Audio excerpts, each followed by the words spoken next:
Caso Sra. M. von N.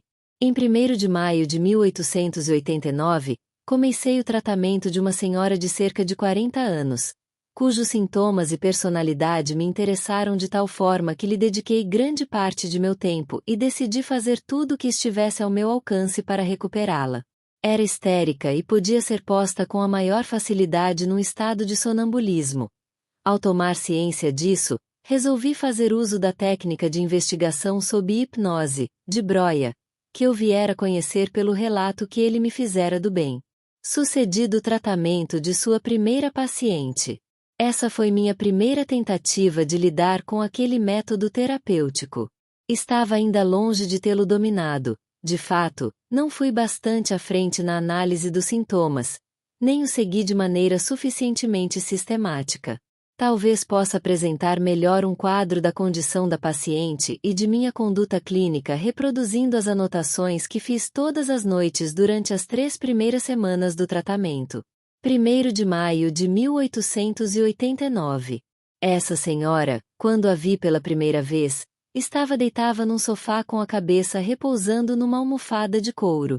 Parecia ainda jovem e as feições eram delicadas e marcantes. O rosto tinha uma expressão tensa e penosa, as pálpebras estavam cerradas e os olhos baixos.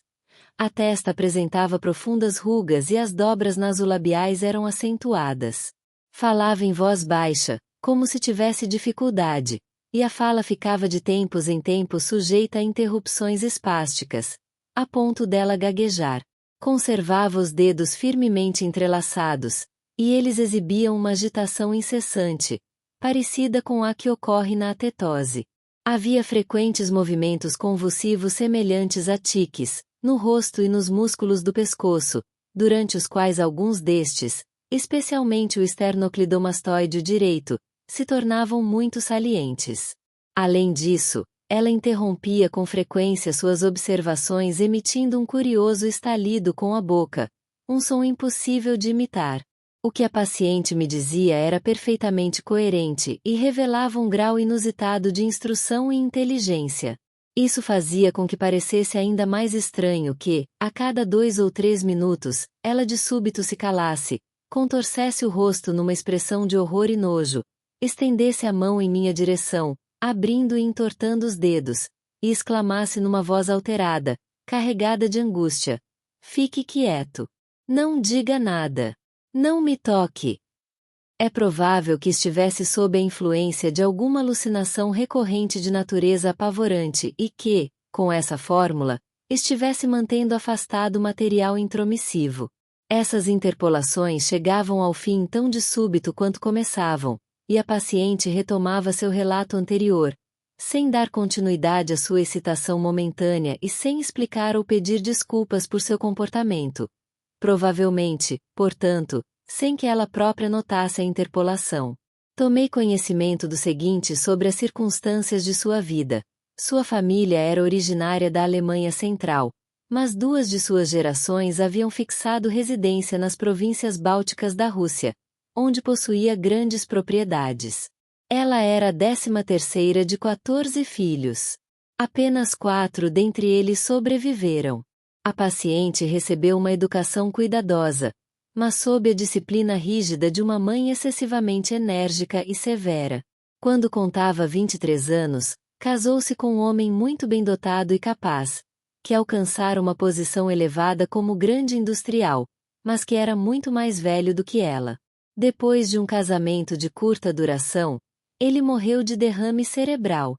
A esse fato, bem como a tarefa de educar as 2 filhas, então com 16 e 14 anos, muitas vezes enfermas e que sofriam de distúrbios nervosos, ela atribuía sua própria doença. Desde a morte do marido, 14 anos antes, viverá constantemente doente, com variados graus de gravidade. Há 4 anos, seu estado sofrerá uma melhora temporária com uma série de massagens combinadas com banhos elétricos. Afora isso, todos os seus esforços para melhorar de saúde têm sido infrutíferos. Ela viajou muito e tem um vivo interesse por muitas coisas. Atualmente, mora numa casa de campo num ponto do Báltico, perto de uma grande cidade.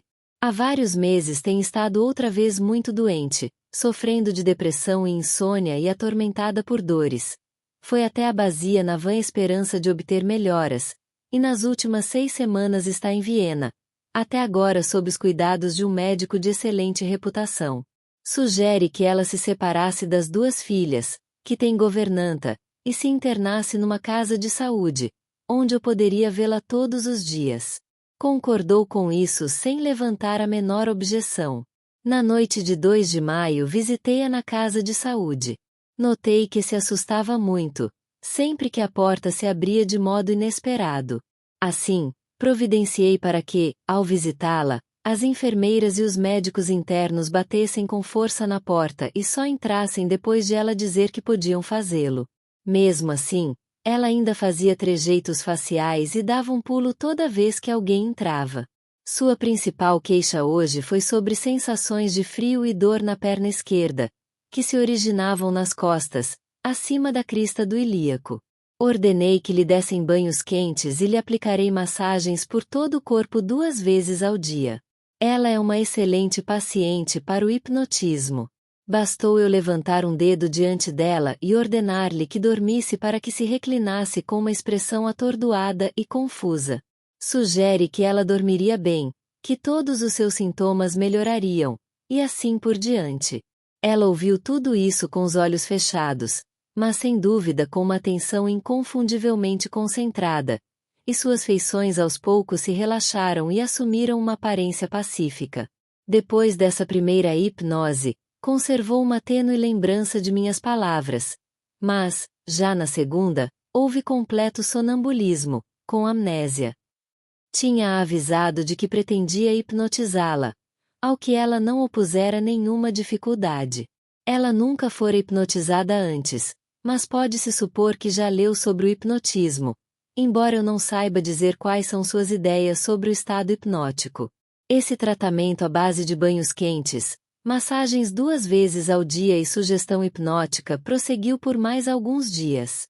Ela dormia bem, melhorava a olhos vistos e passava a maior parte do dia tranquilamente deitada. Não lhe foi proibido ver as filhas, ler, ou cuidar da correspondência. 8 de maio. Manhã. Ela me entreteve, num estado que parecia normal, com histórias aterradoras sobre animais. Lera no Frankfurter Zeitung, que estava na mesa em frente a ela, uma história de como um aprendiz amarrara um menino e lhe pusera na boca um rato branco. O menino morrera de susto. O Dr. K. lhe dissera ter mandado uma caixa cheia de ratos brancos para Tiflis. Ao narrar-me isso, ela demonstrava todos os sinais de horror. Torcia e retorcia as mãos várias vezes. Fique quieto. Não diga nada. Não me toque. Imagine só se houvesse uma criatura dessas na cama. Estremeceu.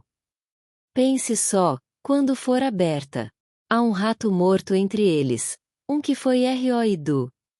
Durante a hipnose tentei eliminar essas alucinações com animais. Enquanto ela dormia, apanhei o Frankfurter Zeitung. Achei a história do menino que fora maltratado, mas sem nenhuma referência a camundongos ou ratos. Logo, ela os havia introduzido a partir de seu delírio enquanto lia.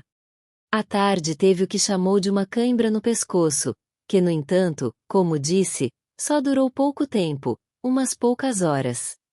À noite pedi-lhe que, sob hipnose, falasse, o que, depois de certo esforço, ela conseguiu fazer. Falava baixo e refletia por um momento, cada vez, antes de responder.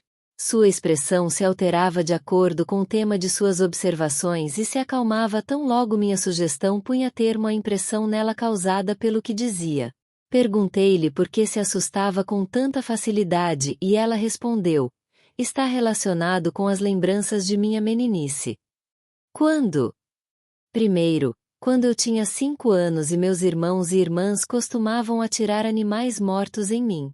Foi aí que tive meu primeiro desmaio e espasmos. Mas minha tia disse que aquilo era uma vergonha e que eu não devia ter daqueles ataques, de modo que eles pararam. Depois me assustei de novo quando tinha 7 anos, e inesperadamente, vi minha irmã no caixão, E outra vez quando contava 8 anos e meu irmão me aterrorizou uma porção de vezes, enrolando-se em lençóis como um fantasma. E também quando tinha 9 anos e vi minha tia no caixão e de repente o queixo dela caiu. É claro que essa série de causas desencadeadoras traumáticas que ela citou em resposta à minha pergunta sobre a razão de ser tão propensa a se assustar já estava pronta em sua memória. Ela não poderia ter reunido tão depressa esses episódios de diferentes períodos de sua infância no curto intervalo transcorrido entre minha pergunta e sua resposta. No fim de cada uma das histórias ela se crispava toda e assumia uma expressão de medo e horror. Ao final da última, escancarou a boca e ficou ofegante. As palavras com que descreveu o tema pavoroso de sua experiência foram pronunciadas com dificuldade e entremeadas de estertores. Depois, suas feições se tranquilizaram. Em resposta a uma pergunta, disse-me que enquanto descrevia essas cenas via-as diante de si, numa forma plástica e em suas cores naturais. Contou que, em geral, pensava nessas experiências com muita frequência e o fizera nos últimos dias. Sempre que isso acontecia, via essas cenas com toda a nitidez da realidade. Compreendo agora por que tantas vezes ela me entretém com cenas de animais e quadros de cadáveres. Minha terapia consiste em eliminar esses quadros, de modo que ela não possa mais vê-los diante de si. Para reforçar minha sugestão, passei suavemente a mão por seus olhos várias vezes. 9 de maio, manhã. Sem que lhe tivesse dado nenhuma outra sugestão, ela dormiu bem. Mas sentiu dores gástricas pela manhã.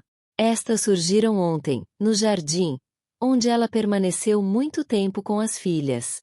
Concordou em que eu limitasse as visitas das moças a 2 horas e meia. Alguns dias atrás recriminara a si própria por deixar as filhas sozinhas. Encontrei-a um tanto agitada hoje. A testa estava enrugada, a fala era hesitante e ela produzia aqueles estalidos característicos.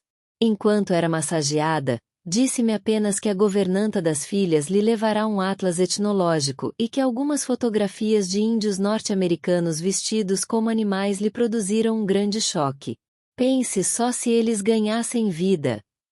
Estremeceu. Sob hipnose perguntei-lhe por que se assustara tanto com essas fotografias, visto já não ter mais medo de animais. Respondeu que a tinham feito recordar as visões que tivera, aos 19 anos, na época da morte do irmão. Deixarei para depois as indagações sobre essa lembrança. A seguir, perguntei-lhe se sempre gaguejara e há quanto tempo tinha o tique. O estalido peculiar à gagueira, disse, surgira quando estava doente. Tinha o tique há 5 anos, desde o tempo em que estivera sentada à cabeceira da filha mais nova, quando esta esteve muito doente, e desejara ficar absolutamente quieta. Tentei reduzir a importância dessa lembrança, ressaltando que, afinal de contas, nada acontecerá à filha, e assim por diante. A coisa surgia, disse-me ela, sempre que ficava apreensiva ou assustada. Dei-lhe instruções para que não se assustasse com os retratos dos peles vermelhas, mas que risse à vontade deles e até chamasse para eles minha atenção. E isso de fato aconteceu depois de ela despertar. Olhou para o livro, perguntou-me se o tinha visto, abriu na página e riu alto das figuras grotescas, sem o menor indício de medo e sem que suas feições denotassem a menor tensão. O Dr. Broia entrou subitamente com o médico interno para visitá-la. Ela se assustou e começou a produzir o estalido característico, de modo que eles logo se retiraram. A paciente me explicou que ficará agitada daquela maneira por ser desagradavelmente afetada pelo fato de o médico interno também entrar a todo instante. Eu também havia eliminado suas dores gástricas durante a hipnose, tocando-a levemente no abdômen, e lhe disse que, embora ela esperasse pelo retorno da dor depois do almoço, isso não aconteceria. Noite. Pela primeira vez ela se mostrou alegre e falante e deu mostras de um senso de humor que eu não teria esperado numa mulher tão séria. E entre outras coisas, com a acentuada sensação de estar melhor, ombou do tratamento feito por meu antecessor. De há muito pretendia, segundo me disse, desistir daquele tratamento, mas não conseguia encontrar o método certo de fazê-lo. Até que uma observação fortuita feita pelo Dr. Breuer, numa ocasião em que a visitou, indicou-lhe a solução. Quando pareci surpreso com isso, assustou-se e começou a recriminar-se asperamente por ter sido indiscreta. Ao que parece, porém, consegui reassegurá-la. Ela não tinha sentido as dores gástricas, embora as houvesse esperado. Sob hipnose, pedi-lhe que me contasse outras experiências que tivessem dado margem a um medo duradouro. Ela forneceu uma segunda sequência dessa espécie, que datava do final de sua juventude, com a mesma rapidez da primeira sequência, e me assegurou mais uma vez que todas essas cenas surgiram diante dela muitas vezes, nitidamente e em cores. Uma delas era de como viu uma prima ser levada para um asilo de loucos, quando ela estava com 15 anos. Ela havia tentado pedir socorro, mas não conseguirá e perderá a capacidade de falar até a noite do mesmo dia. Visto que ela falava em hospícios com muita frequência em seu estado de vigília, interrompi-a e perguntei em que outras ocasiões ela se preocupará com a loucura. Ela me contou que sua própria mãe tinha passado algum tempo num hospício. Em certa época, tivera uma empregada cuja antiga patroa estivera muito tempo internada numa dessas instituições e que costumava contar-lhes histórias aterradoras de como os pacientes eram amarrados a cadeiras, espancados, etc. Ao narrar-me isso, retorceu as mãos, horrorizada. Estava vendo tudo diante dos olhos. Esforcei-me por corrigir-lhe as ideias sobre os manicomios e lhe assegurei que ela conseguiria ouvir falar de instituições dessa natureza sem referi-las a si mesma. Com isso, suas feições se relaxaram. Prosseguiu com sua relação de lembranças aterradoras. Uma, aos 15 anos, de como encontrar a mãe, que tivera um derrame cerebral, estendida no chão. A mãe viveu mais 4 anos. De novo, aos 19, de como chegou a casa certo dia e encontrou a mãe morta, com o rosto contorcido. Naturalmente, tive uma dificuldade considerável em atenuar-lhe essas lembranças. Após uma explicação bastante longa, assegurei-lhe que também esse quadro só lhe surgiria outra vez de forma indistinta e sem intensidade. Outra lembrança era da maneira como, aos 19 anos, ela levantou uma pedra e encontrou debaixo dela um sapo, o que a fez perder a fala durante horas. Durante essa hipnose convenci-me de que ela sabia de tudo o que acontecerá na última hipnose, enquanto na vida de vigília não tem nenhum conhecimento disso. 10 de maio. Manhã. Pela primeira vez, deram-lhe hoje um banho de farelo, em vez de seu habitual banho morno. Achei-a com uma expressão de aborrecimento e angústia, com as mãos envoltas num xale. Queixava-se de frio e dores. Quando lhe perguntei o que se passava, disse-me que o banho fora incomodamente curto e provocara dores. Durante a massagem, começou por dizer que ainda se sentia mal por ter atraiçoado o Dr. Breuer ontem. Acalmei-a com uma pequena mentira e disse que eu já sabia daquilo o tempo todo, ao que sua agitação, estalidos, trejeitos faciais, cessou. Todas as vezes, portanto, mesmo enquanto a massageio, minha influência já começa a afetá-la. A paciente fica mais tranquila e mais lúcida, e mesmo sem que haja perguntas sob hipnose consegue descobrir a causa de seu mau humor daquele dia. Tampouco sua conversa durante a massagem é tão sem objetivo como poderia parecer. Pelo contrário, encerra uma reprodução razoavelmente completa das lembranças e das novas impressões que a afetaram desde nossa última conversa e, muitas vezes, de maneira bem inesperada, progride até as reminiscências patogênicas, que ela vai desabafando sem ser solicitada. É como se tivesse adotado meu método e se valesse de nossa conversa, aparentemente sem constrangimento e guiada pelo acaso, como um complemento de sua hipnose. Por exemplo, hoje começou a falar sobre sua família e, com muitos rodeios, passou ao assunto de um primo. Este não era muito bom da cabeça e os pais mandaram arrancar-lhe todos os dentes de uma só vez. Ela acompanhou a história com expressões de horror e ficou repetindo sua fórmula protetora: fique quieto. Não diga nada. Não me toque. Depois disso, seu rosto se descontraiu e ela ficou alegre. Assim, Seu comportamento na vida de vigília é dirigido pelas experiências que teve durante o sonambulismo, embora acredite, enquanto está acordada, nada saber a respeito delas. Sob hipnose repeti minha pergunta quanto àquilo que a perturbara e recebi as mesmas respostas, mas na ordem inversa. 1. Sua conversa indiscreta de ontem, e 2. Suas dores provocadas por ter sentido muito desconforto no banho. Perguntei-lhe hoje o significado de sua frase "fique quieto", etc. Explicou que, quando tinha pensamentos assustadores, temia que eles fossem interrompidos em seu curso, porque então tudo ficaria confuso e as coisas ficariam ainda piores. O "fique quieto" relacionava-se com o fato de que as formas animais que lhe apareciam quando ela se achava em mau estado começavam a mover-se e a atacá-la se alguém fizesse um movimento em sua presença.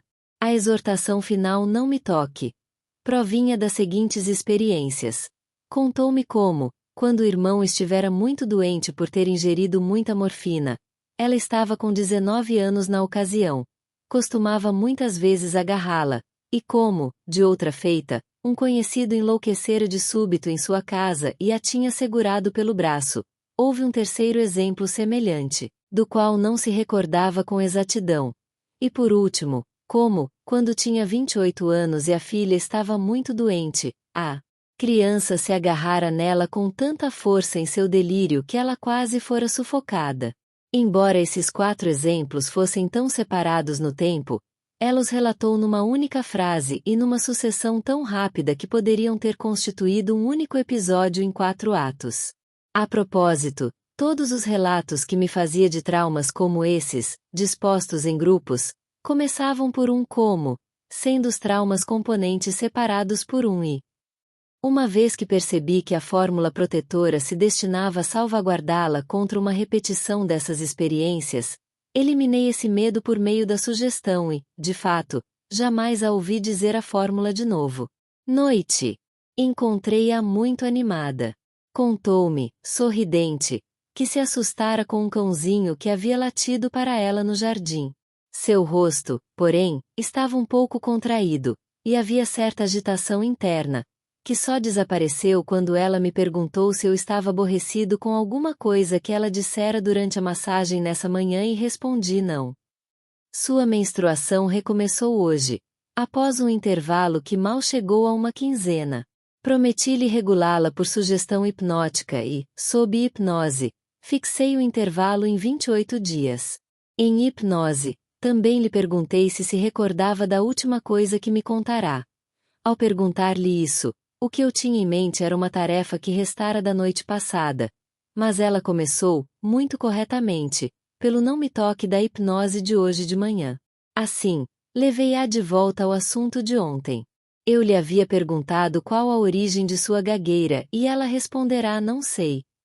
Pedirá-lhe, portanto, que se lembrasse disso na hora da hipnose de hoje. Em consequência, me respondeu hoje, sem nenhuma reflexão adicional, mas com grande agitação e com dificuldades espásticas na fala. Como os cavalos certa vez saíram em disparada com as crianças na carruagem. E como outra vez eu estava passando de carruagem pela floresta com as meninas, durante uma tempestade, e uma árvore bem à frente dos cavalos foi atingida por um raio e os cavalos se assustaram e eu pensei: agora você precisa ficar bem quietinha, senão seus gritos vão assustar os cavalos. Ainda mais e o cocheiro não conseguirá contê-los de jeito nenhum. Surgiu a partir daquele momento. A paciente ficou extraordinariamente agitada ao contar-me essa história. Soube também por ela que a gagueira tinha começado logo após a primeira dessas 2 ocasiões, mas havia desaparecido pouco depois e então se estabelecera de uma vez por todas após a segunda ocasião semelhante. Apaguei sua lembrança plástica dessas cenas, mas pedi-lhe que as imaginasse mais uma vez. Ela pareceu tentar fazê-lo e permaneceu quieta enquanto atendia meu pedido. A partir de então, falou durante a hipnose sem qualquer impedimento espástico. Verificando que ela estava disposta a ser comunicativa, perguntei-lhe que outros fatos em sua vida a haviam assustado tanto a ponto de a terem deixado com lembranças plásticas. Ela respondeu fornecendo-me uma coleção de tais experiências, Como um ano após a morte da mãe, estava visitando uma francesa que era sua amiga, quando lhe disseram que fosse ao quarto contíguo com outra moça para buscar um dicionário e ela viu, sentado na cama, alguém que tinha aparência idêntica da mulher que ela acabará de deixar no outro aposento. Ficou toda rígida e pregada no chão. Depois, ficará sabendo que se tratava de um manequim especialmente preparado. Asseverei que o que a paciente tinha visto fora uma alucinação e apelei para seu bom senso. E então seu rosto se relaxou. 2. Como cuidara do irmão enfermo e este tivera acessos terríveis por causa da morfina, aterrorizando-a e agarrando-a. Lembrei que ela já havia mencionado essa experiência hoje de manhã e, a título de experimentação, perguntei-lhe em que outras ocasiões esse agarramento havia ocorrido. Para minha agradável surpresa, ela fez uma longa pausa dessa vez antes de responder e então perguntou, num tom de dúvida: minha filhinha? Ficou inteiramente incapaz de recordar-se das outras 2 ocasiões. Ver atrás em I1. Minha proibição, o apagamento de suas lembranças, tinha sido, portanto, eficaz. E mais. 3. Como, enquanto cuidava do irmão, o rosto pálido da tia havia aparecido de súbito por cima do biombo. Ela acabará de convertê-lo ao catolicismo. Vi que havia chegado à raiz de seu constante temor das surpresas e pedi-lhe outros exemplos. Prosseguiu. Como tinha na casa dela um amigo que gostava de entrar furtivamente no quarto, de modo que de repente estava lá. Como ela ficará muito doente após a morte da mãe e fora para uma casa de saúde, e um lunático havia entrado por engano em seu quarto várias vezes, à noite, chegando bem perto de sua cama. E por fim, como, na vinda de Abazia para cá, um estranho abrirá 4 vezes a porta de sua cabine e cada vez fixara nela um olhar demorado. A senhora M tinha ficado tão apavorada que chegou a chamar o condutor. Apaguei todas essas lembranças, despertei-a e lhe garanti que ela dormiria bem à noite, tendo deixado de fazer-lhe essa sugestão na hipnose. A melhora de seu estado geral foi revelada por sua observação de que não lera nada hoje, pois estava vivendo num sonho muito feliz. Ela, que sempre tinha que estar fazendo alguma coisa em virtude de sua inquietude interior. 11 de maio. Manhã.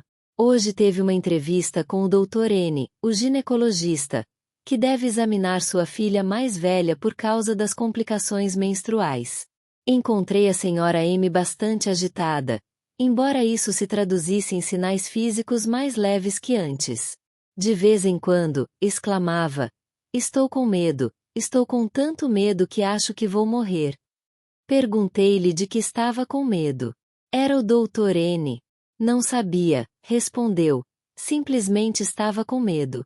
Sob a hipnose, que induzi antes da chegada de meu colega, declarou ter medo de que me tivesse ofendido por alguma coisa que dissera durante a massagem, ontem, que lhe parecerá indelicada.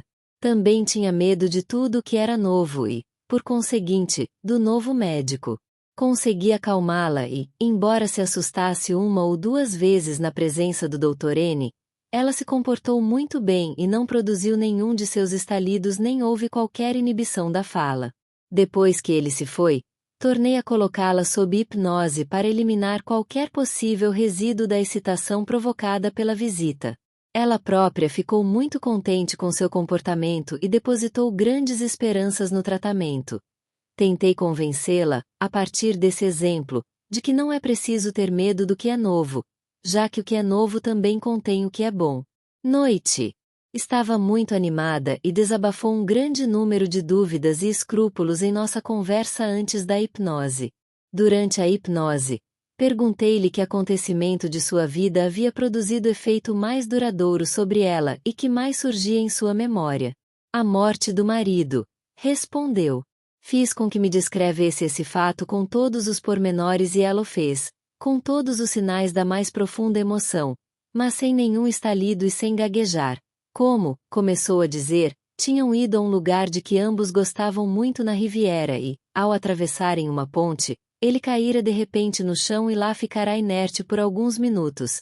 Mas depois se levantara, parecendo estar muito bem. Como, pouco tempo depois, quando ela estava de cama após seu segundo parto, o marido, que estivera Tomando café da manhã numa mesinha ao lado de sua cama e lendo jornal, levantara-se de súbito, olhando-a de modo muito estranho, dera alguns passos à frente e, em seguida, caíra morto. Ela havia se levantado da cama, e os médicos que foram chamados se esforçaram para reanimá-lo, o que ela ouviu do quarto contíguo, mas em vão. E, prosseguiu a senhora M, como o bebê, que contava então algumas semanas de idade, fora tomado de grave moléstia, que durou 6 meses, durante a qual ela própria ficará de cama com muita febre. E vieram então, em ordem cronológica, suas reclamações contra essa criança, que ela externou rapidamente, com uma expressão zangada no rosto, da maneira como alguém falaria de uma pessoa que se houvesse tornado um incômodo. Essa criança, disse, se comportara de forma muito estranha por longo tempo. Gritava o tempo todo e não dormia, e desenvolvera uma paralisia da perna esquerda cuja recuperação parecerá apresentar muito poucas esperanças. Aos 4 anos, a criança tivera visões.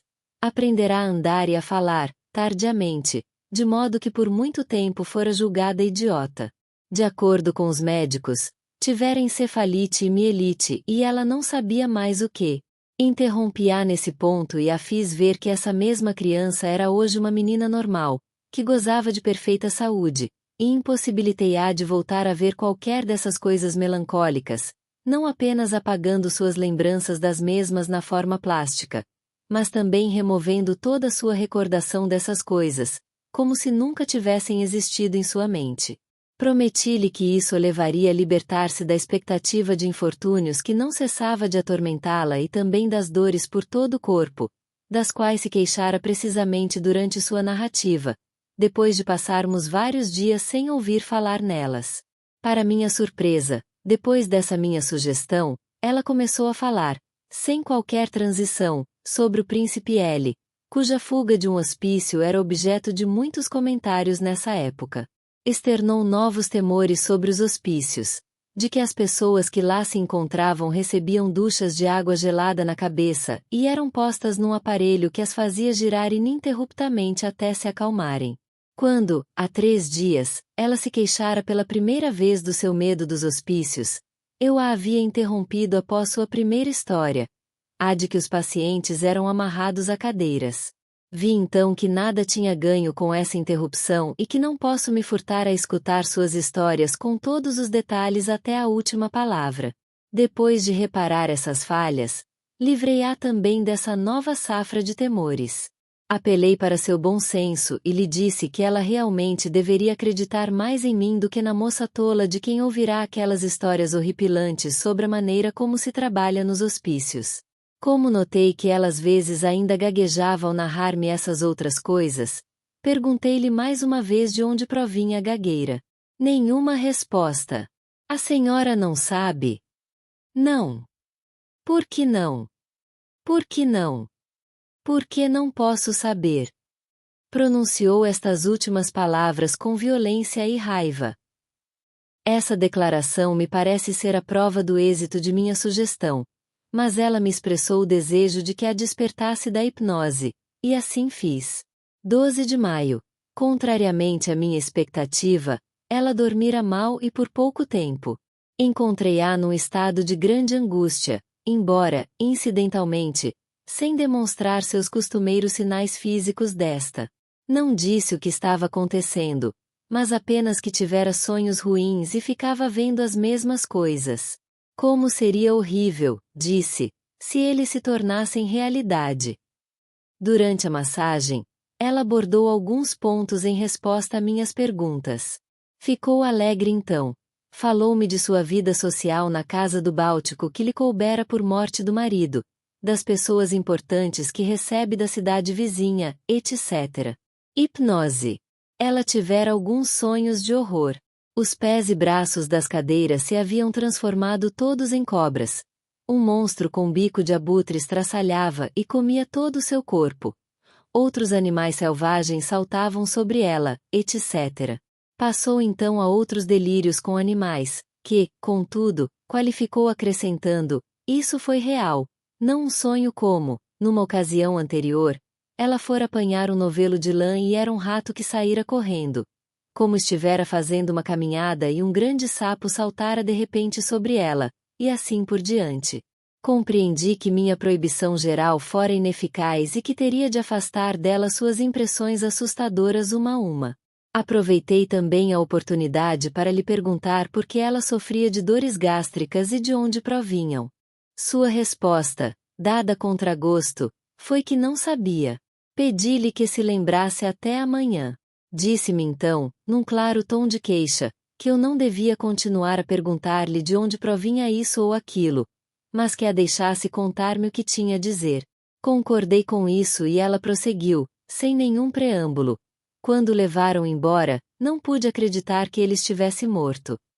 Estava, portanto, falando sobre o marido mais uma vez, e compreendi então que a causa de seu mau humor era que ela estivera sofrendo em virtude dos resíduos não revelados dessa história. Depois disso, contou-me, odiara a filha por 3 anos, pois sempre disse a si mesma que talvez tivesse podido restaurar a saúde do marido se não estivesse de cama por causa da criança. Além disso, após a morte do marido, não tinha havido nada senão insultos e agitações.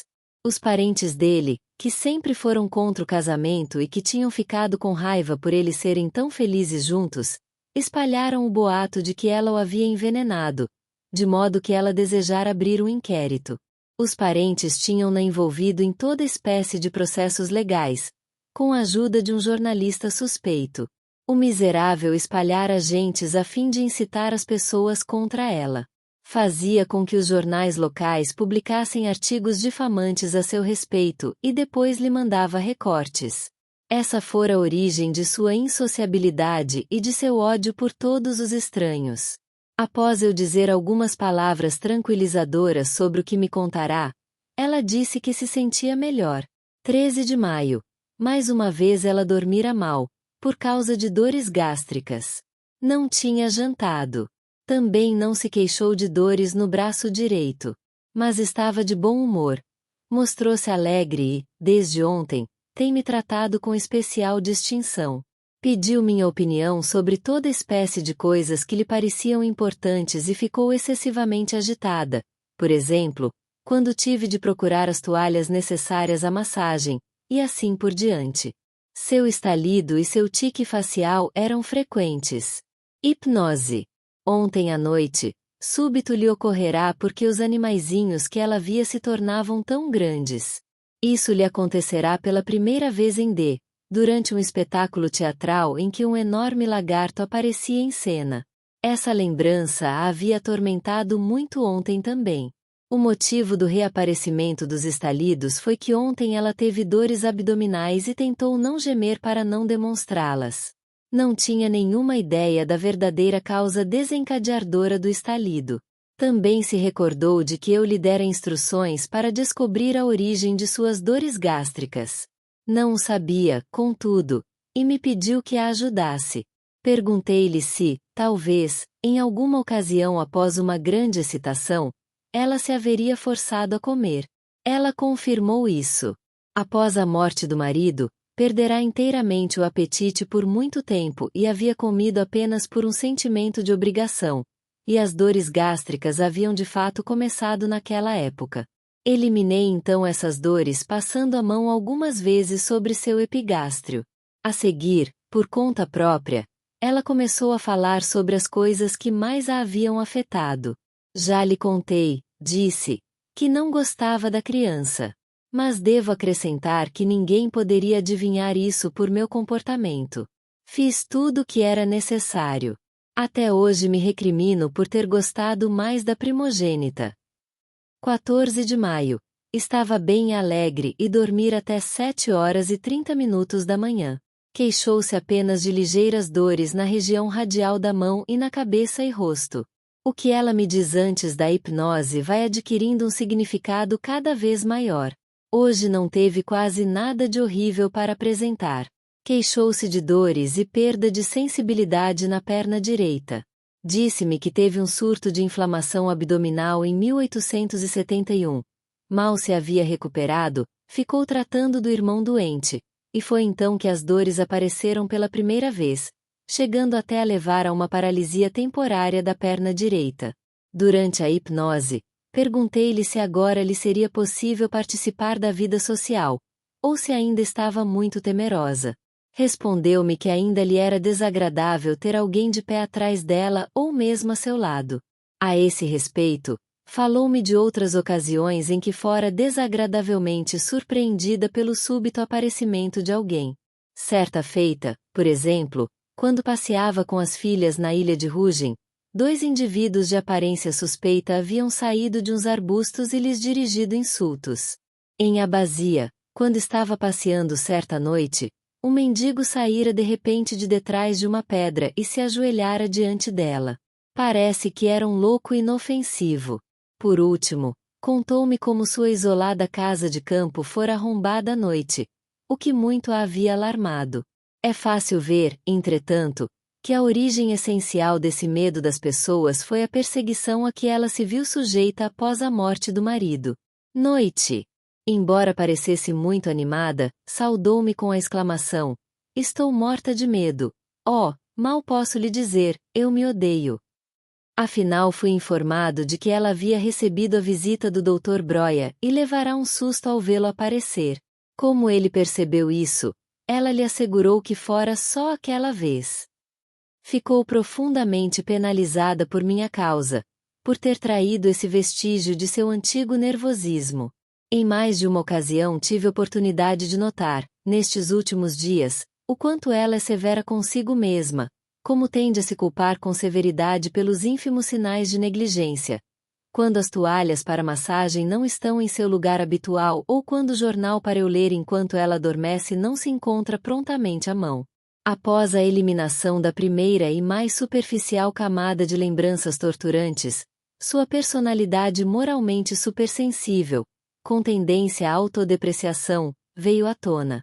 Tanto em seu estado de vigília como sob a hipnose, eu lhe disse, o que correspondeu ao velho preceito legal de minimis non curat lex, que existe uma multidão de coisinhas insignificantes entre o que é bom e o que é mal, coisas sobre as quais ninguém precisa censurar-se.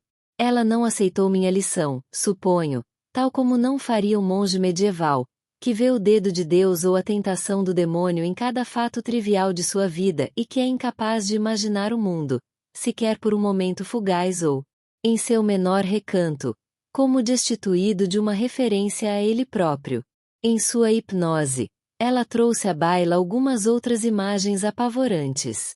F.I.L.A. repetir as instruções que lhe dera enquanto estava acordada. 15 de maio. Ela dormir até às 8h30 da manhã.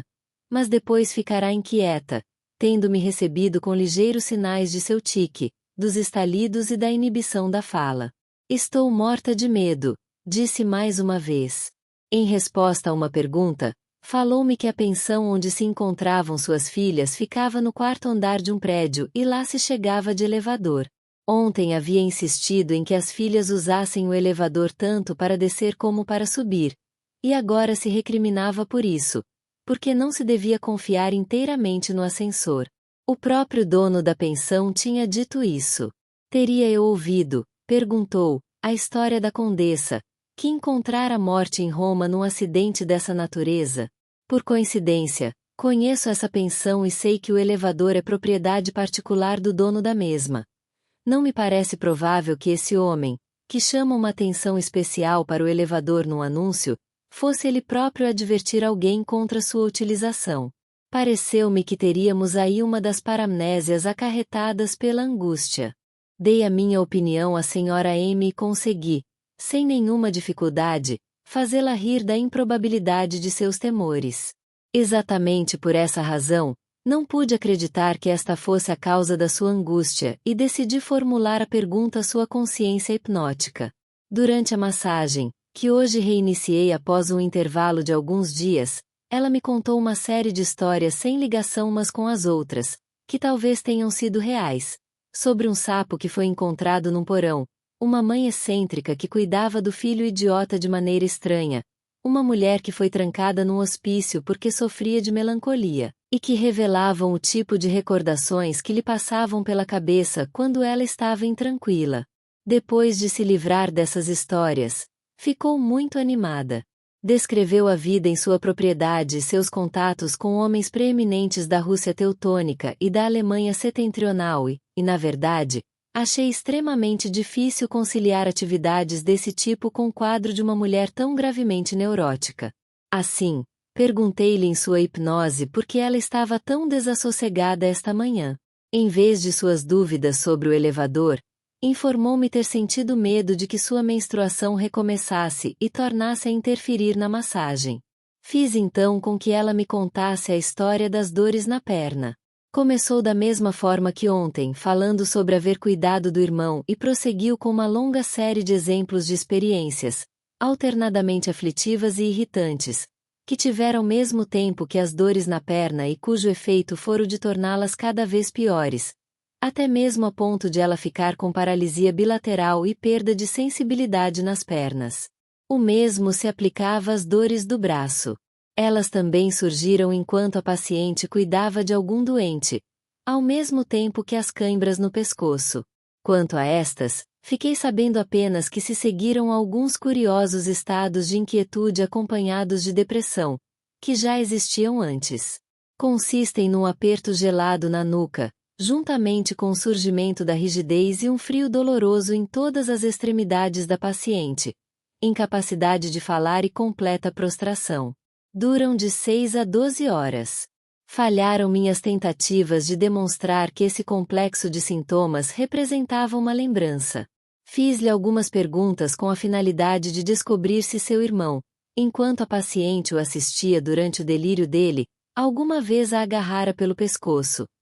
Mas ela negou e disse não saber de onde provinham esses acessos. Noite. Ela estava muito animada e demonstrava grande senso de humor. Contou-me, aliás, que o caso do elevador não era como me havia relatado. O proprietário só dissera aquilo para dar uma desculpa pelo fato de o elevador não ser utilizado para descer. Ela me fez um grande número de perguntas que nada tinham de patológicas. Tem sofrido de lancinantes dores no rosto, na mão junto ao polegar e na perna. Fica rígida e sente dores no rosto se ficar sentada sem se mexer ou se olhar fixamente para algum ponto por um período considerável de tempo. Quando levanta qualquer coisa pesada, isso lhe causa dores no braço.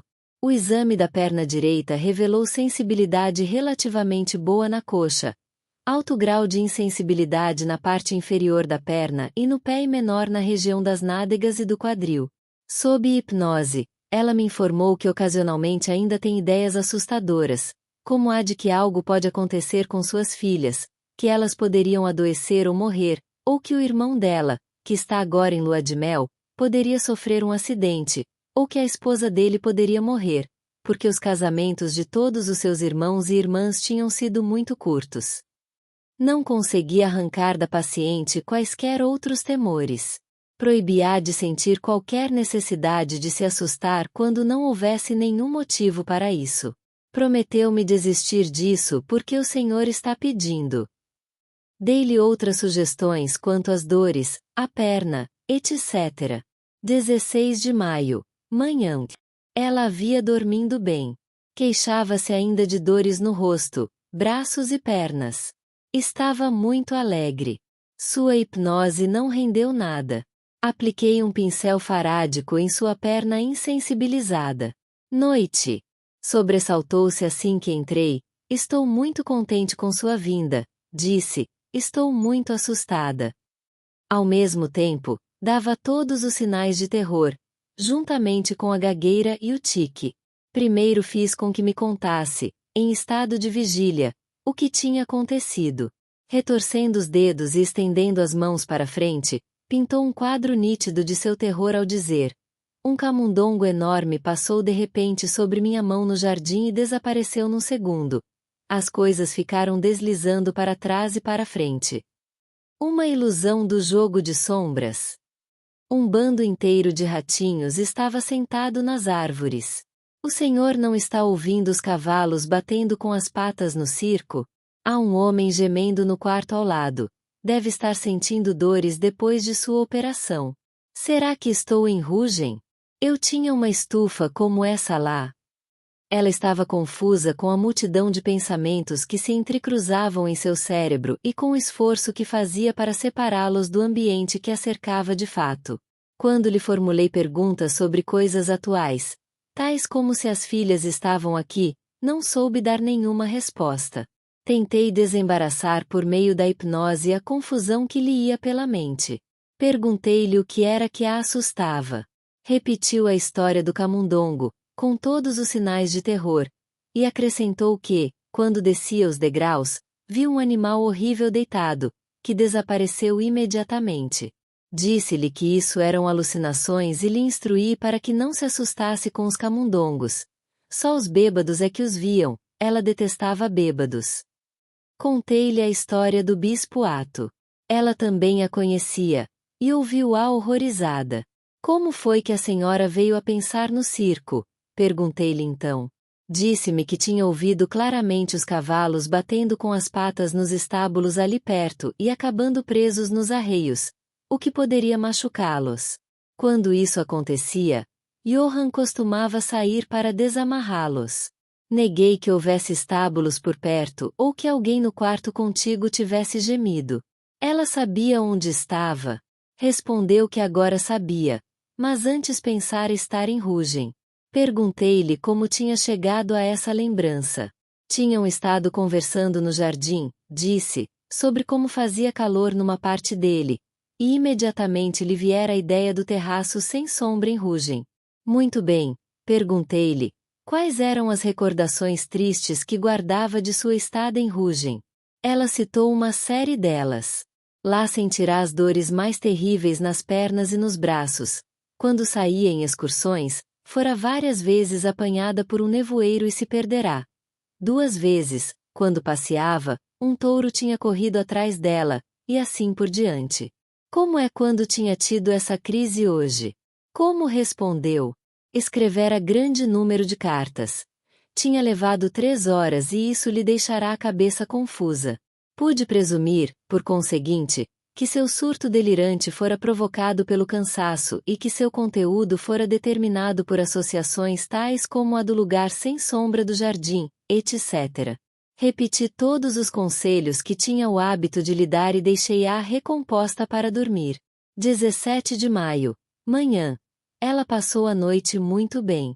No banho de farelo que tomou hoje, deu alguns gritos, por ter confundido farelo com vermes. Fui informado disso pela enfermeira. A própria paciente relutou em falar-me a respeito. Estava quase exageradamente alegre, mas interrompia-se com exclamações de horror e asco e fazia caretas que expressavam terror. Também gaguejou mais do que nos últimos dias.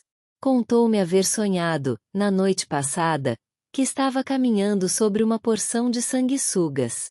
Na noite anterior tinha tido sonhos horríveis. Tivera que amortalhar um grande número de defuntos e colocá-los em caixões, mas não os tampava. Obviamente, uma lembrança do marido. Disse-me ainda que, no decurso de sua vida, tivera inúmeros incidentes com animais. O pior tinha sido com um morcego que ficara preso em seu guarda-roupa, de modo que ela se precipitara para fora do quarto sem nenhuma roupa. Para curá-la desse medo, o irmão lhe dera um belo broche com a forma de um morcego, mas ela nunca pudera usá-lo. Sob hipnose, explicou-me que seu medo de vermes provinha de ter recebido como presente, certa vez, uma linda almofada para alfinetes. Na manhã seguinte, porém, quando quis usá-la, uma porção de vermezinhos saíram da almofada, que tinha sido enchida com farelo que não estava bem seco. Uma alucinação? Talvez um fato real. Pedi-lhe que me contasse outras histórias de animais.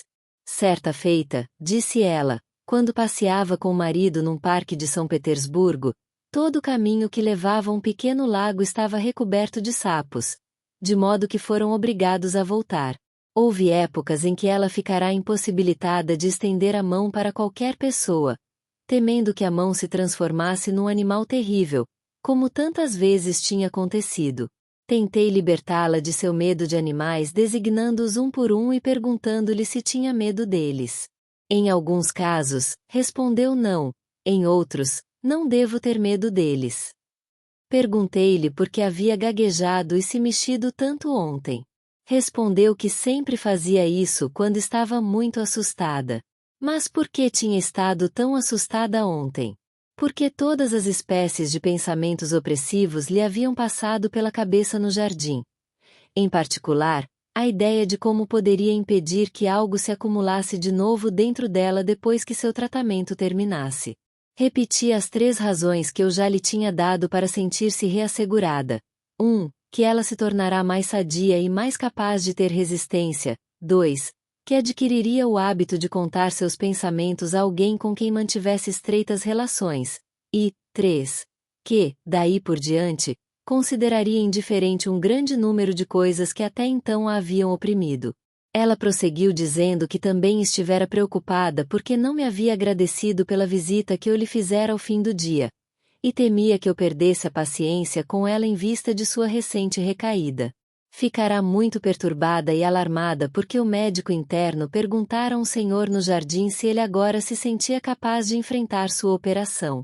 A esposa estava sentada ao lado dele, e ela, a paciente, não pôde deixar de pensar que talvez aquela fosse a última noite do pobre homem. Após esta última explicação, sua depressão pareceu dissipar-se. Noite. Ela estava muito animada e satisfeita. A hipnose não produziu absolutamente nada. Dediquei-me a cuidar de suas dores musculares e restaurar-lhe a sensibilidade da perna direita. Isso foi conseguido com muita facilidade na hipnose, mas sua sensibilidade restaurada tornou a perder-se parcialmente quando ela despertou.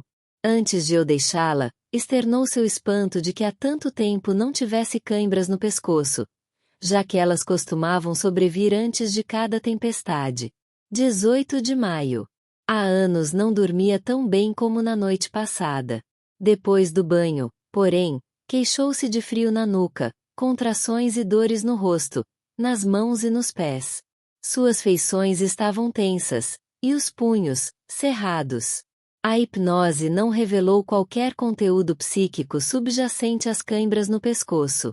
Melhorei-as através de massagens, depois que ela havia despertado. Espero que este resumo do histórico das 3 primeiras semanas do tratamento seja suficiente para fornecer um quadro nítido do estado da paciente, da natureza de meus esforços terapêuticos e da medida de seu êxito. Passarei agora a ampliar o relato do caso. O delírio que acabo de descrever foi também a última perturbação importante no estado da senhora M. von N. Visto que eu não tomava a iniciativa de procurar os sintomas e sua base, mas esperava que algo surgisse na paciente ou que ela me revelasse algum pensamento que lhe estivesse causando angústia, suas hipnoses logo deixaram de produzir material. Assim, passei a usá-las principalmente com a finalidade de proporcionar-lhe máximas que ficassem sempre em sua mente e que a protegessem contra recaídas em estados semelhantes quando voltasse para casa. Naquela época, eu estava sob total influência do livro de Bernin sobre sugestão e previa mais resultados dessas medidas didáticas do que o faria hoje. O estado de minha paciente melhorou tão depressa que ela logo me assegurou que não se sentia tão bem desde a morte do marido. Após um tratamento que durou ao todo 7 semanas, permiti-lhe que voltasse para sua casa no Báltico. Não fui eu, mas o Dr. Broia, quem recebeu notícias dela cerca de 7 meses depois. Seu estado de saúde continuará bom durante vários meses, mas depois havia voltado a piorar como resultado de um novo choque psíquico.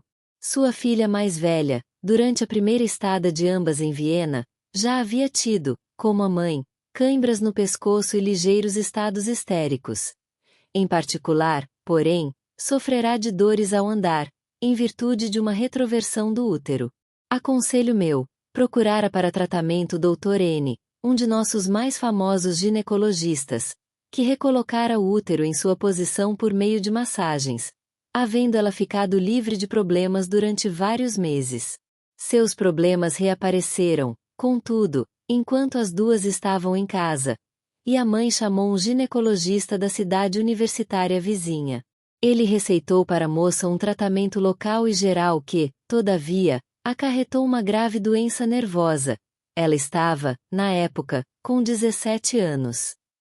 É provável que isso já fosse um indício da sua predisposição patológica que iria manifestar-se um ano depois numa alteração do caráter. Ver em um ponto a mãe, que havia entregue a moça às mãos dos médicos com sua habitual mistura de docilidade e desconfiança, foi dominada pelas mais violentas auto-recriminações após o infeliz resultado do tratamento. Uma associação de ideias que eu não tinha investigado levou à conclusão de que eu e o Dr. N éramos os responsáveis pela doença da filha, porque havíamos feito pouco caso da gravidade de seu estado. Por um ato de vontade, por assim dizer, ela desfez os efeitos do meu tratamento e de imediato recaiu nos estados dos quais eu a havia libertado. Um ilustre médico de suas redondezas, a quem procurou para obter orientação, juntamente com o Dr. Broia, que se correspondia com ela, conseguiram convencê-la da inocência dos dois alvos de suas acusações. Mas, mesmo depois que isso se dissipou, a aversão formada contra mim nessa época permaneceu como um resíduo histérico, e ela declarou que lhe era impossível reiniciar o tratamento comigo. A conselho da mesma autoridade médica, recorreu à ajuda de um sanatório na Alemanha setentrional.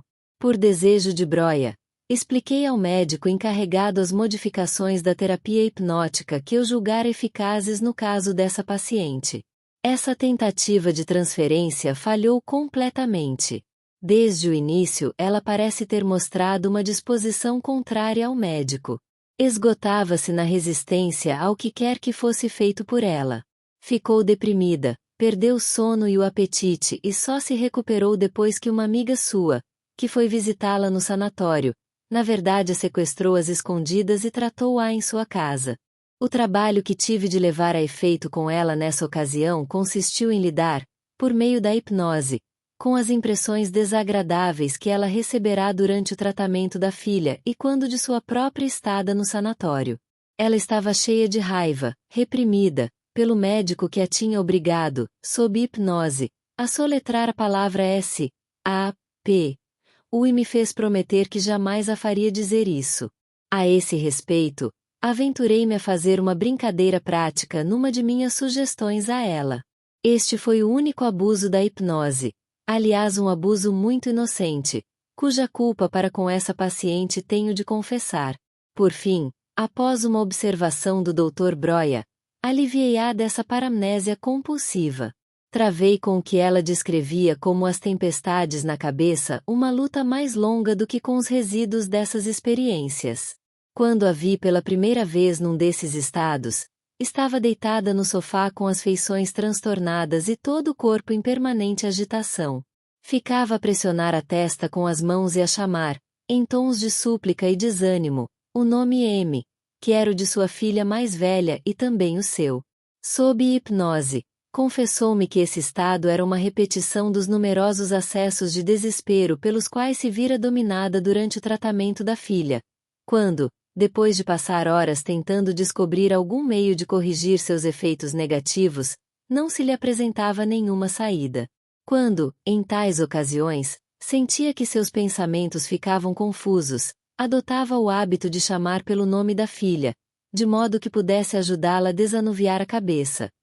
E isso porque, durante o período em que a doença da filha lhe estava impondo novos deveres e ela sentia que seu próprio estado nervoso mais uma vez começava a dominá-la, ela determinou que o que quer que tivesse a ver com a moça devia ficar isento de confusão, por mais caótico que tudo mais pudesse estar em sua cabeça. No decurso de algumas semanas conseguimos eliminar também essas lembranças. E a senhora M permaneceu sob minha observação por mais algum tempo, sentindo-se perfeitamente bem. Ao final da sua estada aconteceu algo que passarei a descrever com pormenores, visto que lança mais intensa luz sobre o caráter da paciente e a maneira pela qual seus estados se produziam. Visitei-a um belo dia na hora do almoço e surpreendi-a no ato de atirar no jardim algo embrulhado em papel, que foi apanhado pelos filhos do porteiro. Em resposta à minha pergunta, ela admitiu que era o seu pudim, seco, e que a mesma coisa acontecia todos os dias. Isso me levou a investigar o que sobrava dos outros pratos e verifiquei que restava mais da metade da comida. Quando lhe perguntei por que comia tão pouco, respondeu que não tinha o hábito de comer mais e que passava mal se o fizesse. A senhora M tinha a mesma constituição do pai, que também tinha o hábito de comer pouco.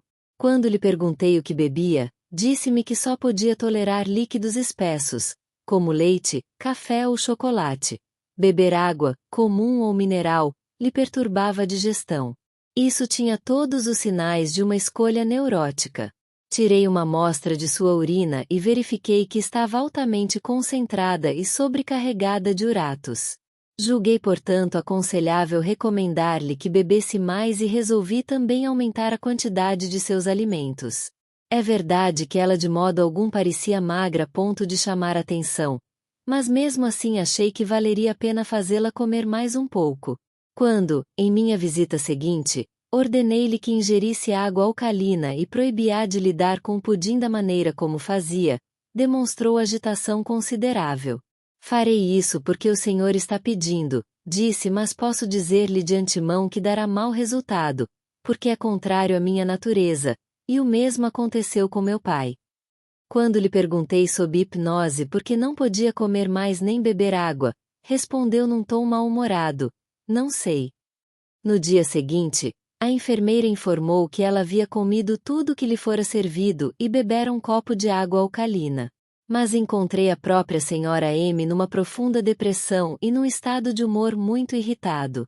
Queixou-se de sentir dores gástricas muito violentas. Eu lhe disse o que aconteceria, falou. Sacrificamos todos os bons resultados pelos quais vimos lutando há tanto tempo. Estraguei minha digestão, como sempre acontece quando como mais ou bebo água, e agora terei de morrer de fome por 5 dias a uma semana antes que possa tolerar qualquer coisa. Assegurei-lhe que não havia nenhuma necessidade de ela morrer de fome e que era impossível estragar a digestão dessa forma. Suas dores se deviam somente à angústia em relação a comer e beber. Ficou claro que essa explicação minha não causou nela mais leve impressão, pois quando, logo depois, tentei fazê-la dormir, pela primeira vez não consegui provocar a hipnose, e o olhar furioso que ela me dirigiu convenceu-me de que estava em franca rebelião e de que a situação era muito grave. Desisti de tentar hipnotizá-la e anunciei que lhe daria 24 horas para pensar bem e aceitar a opinião de que suas dores gástricas provinham apenas de seu medo. No fim desse período, eu lhe perguntaria se ainda era de opinião que sua digestão podia ser estragada por uma semana pela ingestão de um copo de água mineral e de uma modesta refeição. Se ela dissesse que sim, eu lhe pediria que fosse embora. Essa pequena cena apresentava um acentuado contraste com nossas relações normais, que eram as mais amistosas. Encontrei-a 24 horas depois, dócil e submissa. Quando lhe perguntei o que pensava sobre a origem de suas dores gástricas, ela respondeu, porque era incapaz de subterfúgios. Penso que provém da minha angústia, mas só porque o senhor é dessa opinião. Em seguida, coloquei-a em hipnose e perguntei mais uma vez: por que a senhora não consegue comer mais? A resposta veio prontamente e consistiu, mais uma vez, numa série de razões dispostas em ordem cronológica a partir de seu acervo de lembranças. Estou pensando em como, quando eu era criança, muitas vezes acontecia que, por malcriação, recusava-me a comer carne ao jantar. Minha mãe era muito severa a esse respeito e, sob a ameaça de um castigo exemplar, eu era obrigada, 2 horas depois, a comer a carne, que era deixada no mesmo prato. A essa altura a carne já estava muito fria e a gordura, muito dura. Ela demonstrou sua repulsa. Ainda posso ver o garfo na minha frente. Um de seus dentes era meio torto. Sempre que me sento à mesa vejo os pratos diante de mim, com a carne e a gordura frias. E me lembro como, muitos anos depois, morei com meu irmão, que era oficial e teve aquela doença horrível. Eu sabia que era contagiosa e tinha um medo terrível de apanhar sua faca e seu garfo por engano. Estremeceu. E apesar disso, fazia minhas refeições com ele, para que ninguém soubesse que ele estava doente. E como, logo depois disso, cuidei de meu outro irmão quando esteve muito doente de tuberculose. Sentávamos ao lado de sua cama, e a escarradeira ficava sempre sobre a mesa, aberta. Estremeceu de novo. Ele tinha o hábito de escarrar por sobre os pratos na escarradeira. Isso sempre me provocava muita náusea, mas eu não podia demonstrá-la, temendo magoar os sentimentos dele. E essas escarradeiras ainda estão na mesa sempre que faço uma refeição, e ainda me causam náuseas. Naturalmente, removi com cuidado todo esse conjunto de fomentadores da repulsa, e então lhe perguntei por que ela não conseguia beber água. Foi também durante esses dias que ela formulou suas queixas a respeito de lacunas na memória, em especial quanto aos fatos mais importantes, donde concluí que o trabalho que eu executara 2 anos antes tinha sido inteiramente eficaz e duradouro. Um dia, ela passeava comigo por uma avenida que se estendia da casa até uma enseada no mar e me arrisquei a perguntar se o caminho costumava ficar infestado de sapos. Como resposta, ela me lançou um olhar de censura, embora não acompanhado de sinais de horror. Ampliou isso um momento depois, com as palavras "mas os daqui são reais". Durante a hipnose, que induzi para lidar com sua inibição a respeito dos trens, ela própria pareceu insatisfeita com as respostas que me deu e externou o temor de que, no futuro, era provável que fosse menos obediente sob hipnose do que antes. Decidi-me a convencê-la do contrário. Escrevi algumas palavras num pedaço de papel, entreguei-o a ela e disse: "No almoço de hoje a senhora me servirá um copo de vinho tinto, da mesma forma que ontem. Quando eu levar o copo aos lábios, a senhora dirá: 'Oh, por favor, sirva-me também um copo de vinho', e quando eu estender a mão para apanhar a garrafa, dirá: 'Não, obrigada. Afinal, acho que não vou querer.' A senhora então porá a mão em sua bolsa, retirará dela um pedaço de papel e encontrará essas mesmas palavras escritas nele." Isso foi pela manhã. Algumas horas depois, o pequeno episódio ocorreu exatamente como eu havia predisposto, e de maneira tão natural que nenhuma das muitas pessoas presentes notou qualquer coisa. Quando me pediu o vinho, ela revelou visíveis sinais de uma luta interna, pois nunca bebia vinho, e depois de haver recusado a bebida com evidente alívio, pôs a mão na bolsa e retirou o pedaço de papel em que figuravam as últimas palavras que havia pronunciado. Balançou a cabeça e olhou-me com assombro. Após minha visita em maio de 1890, minhas notícias da senhora Von N foram ficando cada vez mais escassas. Soube indiretamente que o estado deplorável da filha, que lhe causava todas as espécies de aflições e agitações, acabou por minar-lhe a saúde. Por fim, no verão de 1893, recebi dela um bilhete pedindo-me permissão para ser hipnotizada por outro médico, visto que voltará a ficar doente e não podia vir a Viena.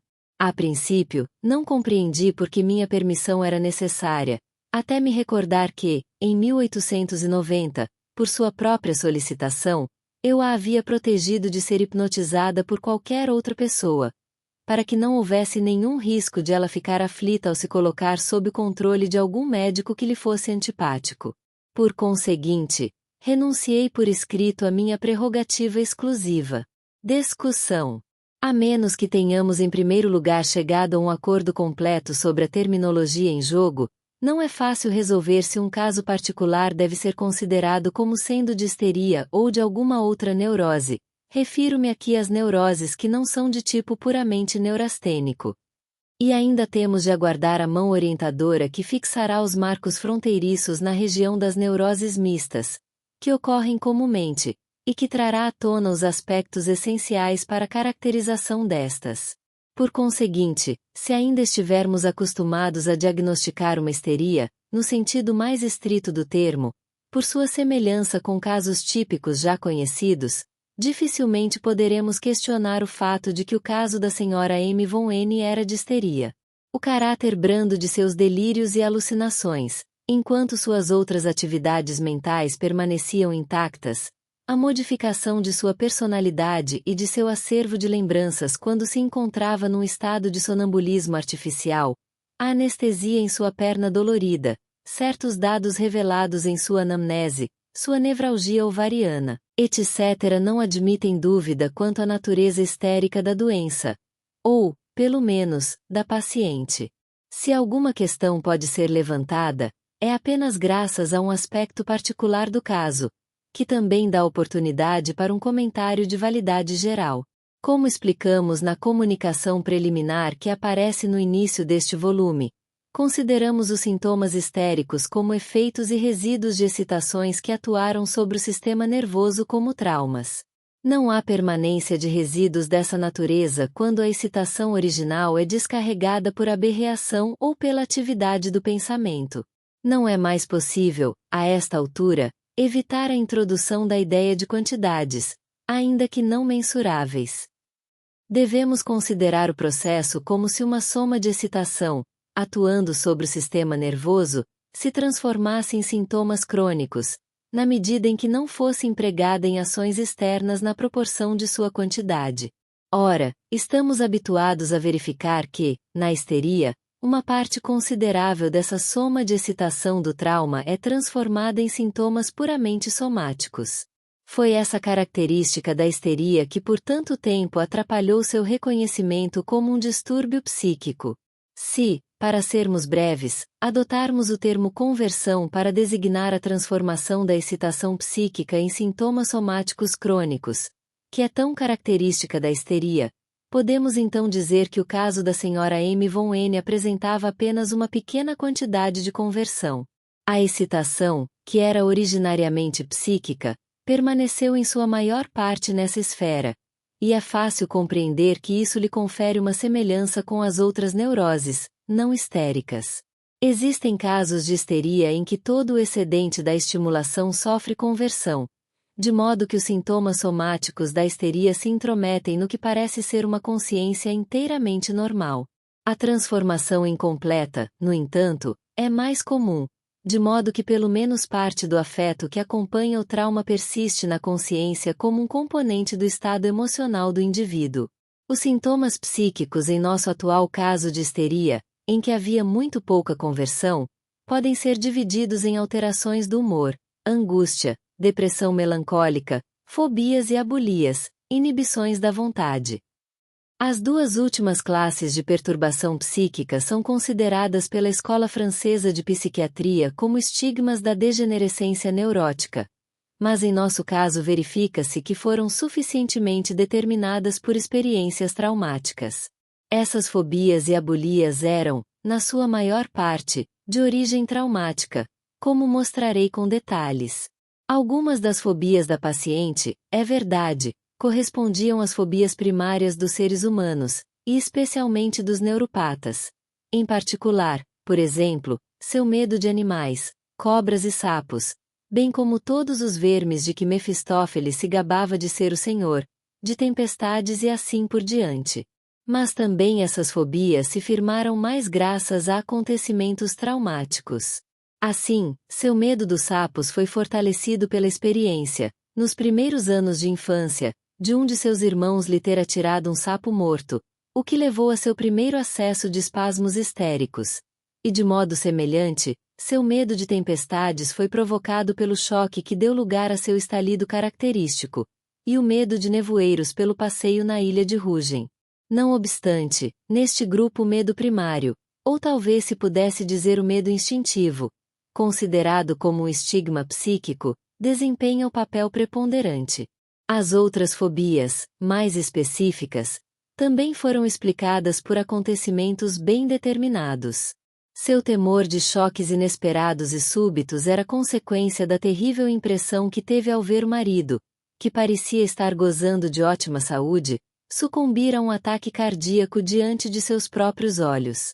Seu medo dos estranhos e das pessoas em geral revelou-se originário da época em que estava sendo perseguida pela família do marido, e tendia a ver um agente deles em cada estranho, e de quando lhe pareceu provável que os estranhos soubessem das coisas que estavam sendo espalhadas por toda parte a respeito dela, por escrito e verbalmente.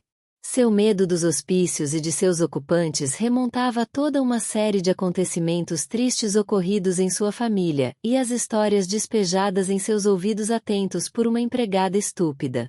Independentemente disso, essa fobia era sustentada, de um lado, pelo horror primário e instintivo que as pessoas sadias têm à loucura, e de outro, pelo medo sentido por ela, não menos do que por todos os neuróticos, de que ela mesma viesse a enlouquecer.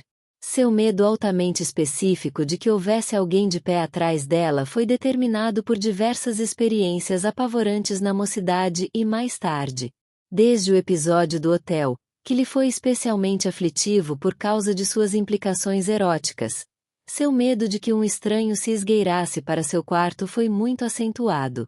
Por fim, seu medo de ser enterrada viva, que partilhava com tantos neuropatas, era inteiramente explicado por sua crença de que o marido não estava morto quando seu corpo foi levado. Crença esta que expressava de modo tão comovente sua incapacidade de aceitar o fato de que sua vida com o homem a quem amava chegará a um fim súbito. Na minha opinião, contudo, todos esses fatores psíquicos, embora possam responder pela escolha dessas fobias, não podem explicar-lhe a persistência. É necessário, julgo eu, acrescentar um fator neurótico para explicar sua persistência.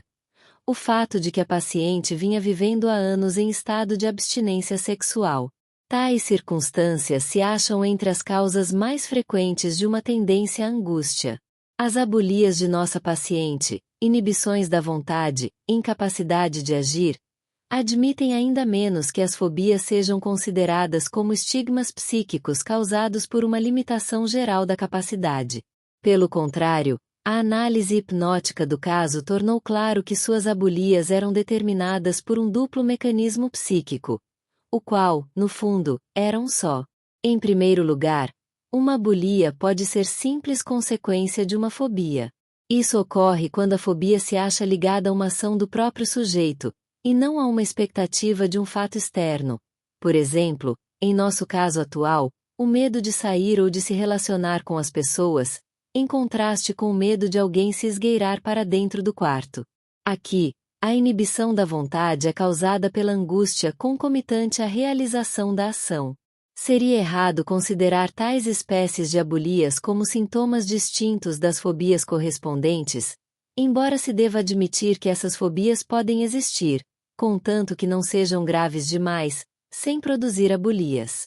A segunda classe de abulias depende da presença de associações carregadas de afeto e não resolvidas que se oponham à vinculação com outras associações, e particularmente com qualquer uma que seja incompatível com elas. A anorexia da nossa paciente oferece o mais brilhante exemplo dessa espécie de abulia. Ela comia tão pouco por não gostar do sabor, e não podia apreciar o sabor porque o ato de comer, desde os primeiros tempos, se vincular a lembranças de repulsa cuja soma de afeto jamais diminuir em qualquer grau, e é impossível comer com repulsa e prazer ao mesmo tempo. Sua antiga repulsa às refeições permanecerá inalterada porque ela era constantemente obrigada a reprimi-la, em vez de livrar-se dela por reação. Na infância ela fora forçada, sob ameaça de punição, a comer a refeição fria que lhe era repugnante, e nos anos posteriores tinha sido impedida, por consideração aos irmãos, de externar os afetos a que ficava exposta durante suas refeições em comum. Neste ponto, talvez deva referir-me a um pequeno artigo no qual tentei dar uma explicação psicológica das paralisias histéricas. Nele cheguei à hipótese de que a causa dessas paralisias residiria na inacessibilidade a novas associações por parte de um grupo de representações vinculadas, digamos, a uma das extremidades do corpo. Essa inacessibilidade associativa dependeria, por sua vez, do fato de a representação do membro paralisado estar ligada à lembrança do trauma, uma lembrança carregada de afeto que não fora descarregado. Mostrei, a partir de exemplos extraídos da vida cotidiana, que uma catexia como essa, de uma representação cujo afeto não foi decomposto, envolve sempre uma certa dose de inacessibilidade associativa e de incompatibilidade com novas catexias. Até agora não consegui confirmar, por meio da análise hipnótica, essa teoria sobre as paralisias motoras, mas posso citar a anorexia da Sra. Von N como prova de que esse mecanismo é o que opera em certas abulias, e de que as abulias nada mais são que uma espécie altamente especializada, ou, para usar uma expressão francesa, sistematizada, de paralisia psíquica. A situação psíquica da Sra. Von N pode ser caracterizada no seu essencial, ressaltando-se 2 pontos. Os afetos aflitivos vinculados às suas experiências traumáticas tinham ficado indecompostos.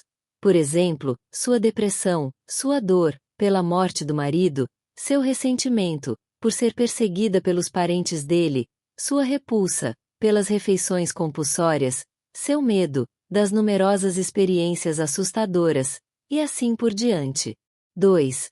Sua memória exibia uma intensa atividade, que, ora espontaneamente, ora em reação a um estímulo contemporâneo, por exemplo, as notícias da Revolução em São Domingos, trazia seus traumas e os afetos concomitantes, pouco a pouco, até sua consciência atual. Minha conduta terapêutica baseou-se nessa atividade de sua memória, e esforcei-me todos os dias para resolver e livrar-me de tudo que cada dia trazia à tona, até que o acervo acessível de suas lembranças patológicas pareceu estar esgotado. Essas duas características psíquicas, que considero como geralmente presentes nos paroxismos histéricos, abriram caminho para muitas considerações importantes. Adiarei, contudo, a discussão das mesmas até que tenha dispensado certa atenção ao mecanismo dos sintomas somáticos. Não é possível atribuir a mesma origem a todos os sintomas somáticos desses pacientes. Pelo contrário, mesmo a partir deste caso, que não os apresentava em grande número, verificamos que os sintomas somáticos de uma histeria podem surgir de várias maneiras. Ousarei, em primeiro lugar, incluir as dores entre os sintomas somáticos. Até onde posso ver, um grupo de dores da Sra. von N fora por certo organicamente determinado por ligeiras modificações, de natureza reumática, nos músculos, tendões ou feixes, que causam muito mais dor nos neuróticos do que nas pessoas normais. Outro grupo de dores era, com certeza, as lembranças de dores. Eram símbolos mnêmicos das épocas de agitação e cuidados prestados aos doentes. Épocas que desempenharam papel de grande relevância na vida da paciente. É bem possível que essas dores também se tenham justificado, originariamente, em bases orgânicas, mas foram depois adaptadas para as finalidades da neurose. Baseio estas afirmativas sobre as dores da Sra. von N principalmente em observações feitas em outro caso, as quais relatarei mais adiante. Quanto a este ponto particular, poucas informações puderam ser colhidas com a própria paciente. Alguns dos notáveis fenômenos motores revelados pela Sra. von N eram simplesmente expressão das emoções e podiam ser reconhecidos com facilidade como tal. Assim, a maneira como estendia as mãos para frente com os dedos separados e retorcidos expressava horror, do mesmo modo que seu jogo facial.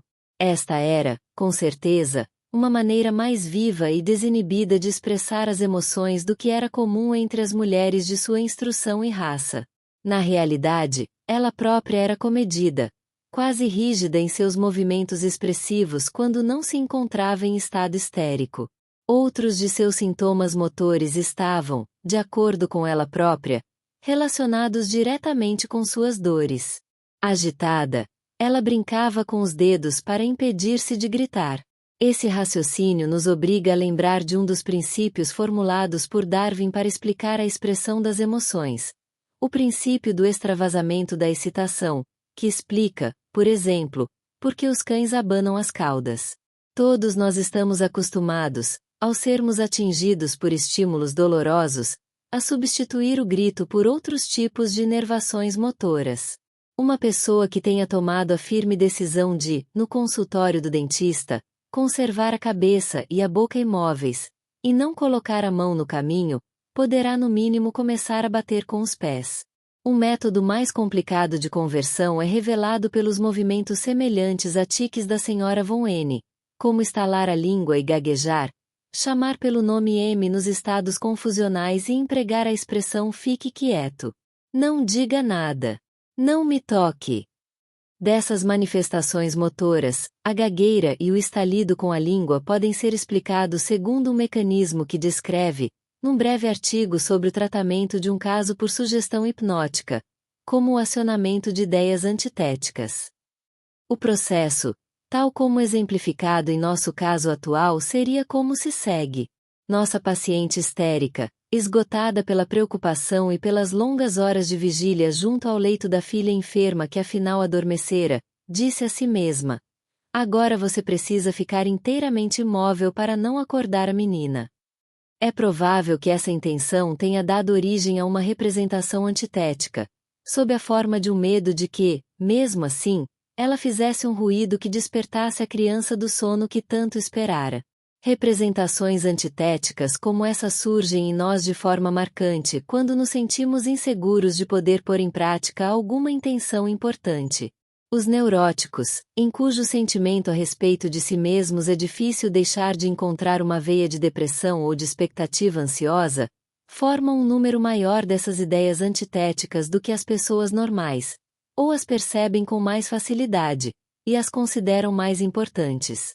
No estado de exaustão de nossa paciente, a ideia antitética, que seria normalmente rejeitada, mostrou-se a mais forte. Foi essa ideia que entrou em ação e que, para horror da paciente, na realidade produziu o ruído que ela tanto temia. A fim de explicar todo o processo, pode-se ainda presumir que sua exaustão fosse apenas parcial. Ela afetava, para empregarmos a terminologia de Janet e seus seguidores, apenas seu ego primário, e não resultava igualmente no enfraquecimento da representação antitética. Pode-se ainda presumir que foi seu horror ao ruído produzido contra sua vontade que tornou traumático aquele momento e fixou o ruído em si como um sintoma mnêmico somático de toda a cena. Creio, realmente, que o caráter do próprio tique, que consistia numa sucessão de sons emitidos de forma convulsiva e separados por pausas e que melhor se assemelharia a estalidos, revela traços do processo ao qual devia sua origem. Parece ter havido um conflito entre a intenção dela e a ideia antitética, a contra-vontade, o que deu ao tique seu caráter descontínuo e confinou a representação antitética em outras vias que não as habituais para inervar o aparelho muscular da fala. A inibição espástica da fala da paciente, sua gagueira peculiar, era o resíduo de uma causa excitante fundamentalmente similar. Nesse caso, contudo, não foi o resultado da inervação final, a exclamação, mas o próprio processo de inervação, a tentativa de inibição convulsiva dos órgãos da fala, que foi transformado num símbolo do acontecimento em sua memória. Esses dois sintomas, o estalido e a gagueira, que estavam assim intimamente relacionados pela história de sua origem, continuaram a se associar e se transformaram em sintomas crônicos após se repetirem numa ocasião semelhante. A partir daí, passaram a ser utilizados em mais um sentido. Tendo se originado no momento de violento pavor, foram desde então ligados a qualquer medo mesmo quando o medo não podia levar ao acionamento de uma representação antitética. Os dois sintomas acabaram sendo vinculados a tantos traumas, e tiveram tantas razões para serem reproduzidos na memória, que passaram a interromper sempre a fala da paciente, sem nenhuma causa específica, à maneira de um tique sem significado. A análise hipnótica, entretanto, pôde demonstrar quanto significado se ocultava por trás desse aparente tique. E se o método de Breuer não conseguiu, nesse caso, eliminar de todos os dois sintomas de um só golpe, foi porque a catarse se estendera apenas aos 3 traumas principais, e não aos traumas associados de forma secundária. Segundo as normas que regem os ataques histéricos, a exclamação M durante seus acessos de confusão reproduzia, como havemos de recordar, seus frequentes estados de desamparo durante o tratamento da filha. Essa exclamação estava ligada ao conteúdo do ataque por um complexo encadeamento de ideias e sua natureza era a fórmula protetora contra o ataque. A exclamação, por uma aplicação mais ampla do seu significado, provavelmente degeneraria num tique, como de fato já havia acontecido no caso da complicada fórmula protetora não me toque, etc. Em ambas as situações o tratamento hipnótico impediu qualquer outra progressão dos sintomas. Mas a exclamação M mal havia surgido, e apanhei-a enquanto ainda estava em seu solo nativo, restrito aos ataques de confusão. Como vimos, esses sintomas motores se originaram de várias maneiras. Por meio do acionamento de uma representação antitética, como no estalido, por uma simples conversão da excitação psíquica em atividade motora, como na gagueira, ou por uma ação voluntária durante um paroxismo histérico, como nas medidas protetoras exemplificadas pela exclamação M, e pela fórmula mais longa. Mas como quer que esses sintomas motores se tenham originado, todos têm uma coisa em comum. pode-se demonstrar que possuem uma ligação originária ou de longa data com os traumas, e representam símbolos destes nas atividades da memória. Outros dos sintomas somáticos da paciente não eram em absoluto de natureza histérica. Isto se aplica, por exemplo, às cãibras no pescoço, que considero como uma forma modificada de enxaqueca verem e que, como tal, não devem ser classificadas como uma neurose, mas como um distúrbio orgânico. Os sintomas histéricos, porém, ligam-se regularmente a tais distúrbios. As cãibras no pescoço da Sra. von N., por exemplo, eram empregadas para fins dos ataques histéricos, embora ela não tivesse a seu dispor a sintomatologia típica dos ataques histéricos. Ampliarei esta descrição do estado psíquico da Sra. von N. com algumas considerações sobre as alterações patológicas de consciência que puderam ser observadas nela, tais como suas cãibras no pescoço, os acontecimentos aflitivos presentes, seu último delírio no jardim ou qualquer coisa que a fizesse recordar com intensidade qualquer de seus traumas levavam-na a um estado de delírio. Em tais estados, e as poucas observações que fiz não me conduziram a nenhuma outra conclusão, havia uma limitação da consciência e uma compulsão a associar, semelhante à que predomina nos sonhos. As alucinações e ilusões eram facilitadas até o mais alto grau e faziam-se inferências tolas ou mesmo disparatadas. Esse estado, que era comparável ao da alienação alucinatória, provavelmente representava um ataque. Poderia ser encarado como uma psicose aguda, servindo como equivalente de um ataque, que seria classificada como uma situação de confusão alucinatória.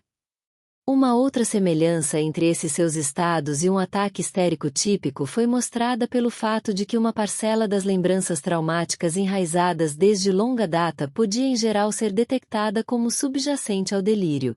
A transição de um estado normal para um delírio ocorria muitas vezes de forma imperceptível. Num dado momento, ela ia conversando de modo perfeitamente racional sobre assuntos de pequena importância emocional e, à medida que a conversa passava para ideias de natureza aflitiva, eu notava por seus gestos exagerados ou pelo surgimento de suas fórmulas habituais de fala, etc., que ela se encontrava num estado de delírio. No início do tratamento o delírio durava o dia inteiro, de modo que era difícil definir com certeza se quaisquer sintomas, como seus gestos, faziam parte de seu estado psíquico como meros sintomas de um ataque, ou se, como o estalido e a gagueira, tinham se tornado autênticos sintomas crônicos. Muitas vezes, só após o evento é que era possível distinguir entre o que tinha acontecido num delírio e o que tinha acontecido em seu estado normal, pois os dois estados estavam separados em sua memória e, algumas vezes, ela ficava extremamente surpresa ao saber das coisas que o delírio havia introduzido aos poucos em sua conversa normal. Minha primeira entrevista com ela constituiu o exemplo mais marcante da maneira como os dois estados se entrelaçavam sem prestar nenhuma atenção um ao outro. Somente no momento dessa gangorra psíquica foi que sua consciência normal, em contato com o tempo presente, mostrou-se afetada. Foi quando me deu uma resposta oriunda do delírio e disse ser uma mulher que datava do século passado. A análise desses estados delirantes na Sra. von N. não foi realizada de forma completa, em virtude de ter sua condição melhorado tão depressa que os delírios se tornaram nitidamente diferenciados de sua vida normal e se restringiram aos períodos de suas cãibras no pescoço. Por outro lado, colhi grande número de informações sobre o comportamento da paciente num terceiro estado, o do sonambulismo artificial. Enquanto, em seu estado normal, ela não tinha nenhum conhecimento das experiências psíquicas ocorridas durante seus delírios e o sonambulismo. Tinha acesso durante o sonambulismo às lembranças de todos os três estados. A rigor, portanto, era no estado de sonambulismo que ela se encontrava no auge de sua normalidade. Realmente, se eu deixar de lado o fato de que no sonambulismo ela era muito menos reservada comigo do que em seus melhores momentos da vida cotidiana. Isto é, que no sonambulismo me dava informações sobre sua família e coisas semelhantes, enquanto nas outras ocasiões me tratava como um estranho. E se, além disso, eu desprezar o fato de que ela exibia o grau pleno de sugestionabilidade que é característico do sonambulismo, serei forçado a dizer que durante o sonambulismo ela se achava num estado inteiramente normal. Era interessante observar que, por outro lado, seu sonambulismo não apresentava nenhum sinal de ser supernormal, mas estava sujeito a todas as falhas mentais que estamos acostumados a associar a um estado normal de consciência. Os exemplos que se seguem esclarecem o comportamento de sua memória no sonambulismo. Certo dia, numa conversa, ela expressou seu encanto pela beleza de uma planta num vaso que decorava o saguão de entrada da casa de saúde. Mas qual é o nome dela, doutor? O senhor sabe? Eu sabia seus nomes em alemão e latim, mas esqueci. A paciente tinha amplo conhecimento de plantas, ao passo que fui obrigado, nessa ocasião, a admitir minha falta de preparo em botânica. Alguns minutos depois perguntei-lhe, sob hipnose, se ela agora sabia o nome da planta do saguão. De outra feita, quando se sentia bem de saúde, falou-me de uma visita que fizera às catacumbas romanas. Mas não conseguia recordar-se de 2 termos técnicos, nem pude eu ajudá-la. Logo depois perguntei-lhe, sob hipnose, quais as palavras que estavam em sua mente. Mas ela também não soube dizê-las em hipnose, de modo que lhe falei, não se preocupe mais com elas agora, mas quando estiver no jardim amanhã, entre 5 e 6 da tarde, mais perto das 6 do que das 5, elas subitamente lhe ocorrerão. Na noite seguinte, enquanto conversávamos sobre algo que não tinha nenhuma relação com as catacumbas, ela subitamente exclamou, cripta, doutor, e columbário. Ah! Essas são as palavras em que a senhora não conseguia pensar ontem. Quando foi que lhe ocorreram? Hoje à tarde no jardim, pouco antes de eu subir para meu quarto. Vi que, com isso, ela queria que eu soubesse que havia seguido com precisão minhas instruções quanto ao horário, já que tinha o hábito de sair do jardim por volta das 6 horas da tarde. Vemos assim que mesmo no sonambulismo ela não tinha acesso a toda a extensão do seu conhecimento. Mesmo nesse estado havia uma consciência real e outra potencial. Muitas vezes acontecia que, quando eu lhe perguntava, durante seu sonambulismo, de onde provinha esse ou aquele fenômeno, ela franzia a testa e, depois de uma pausa, respondia num tom de desculpas. Não sei.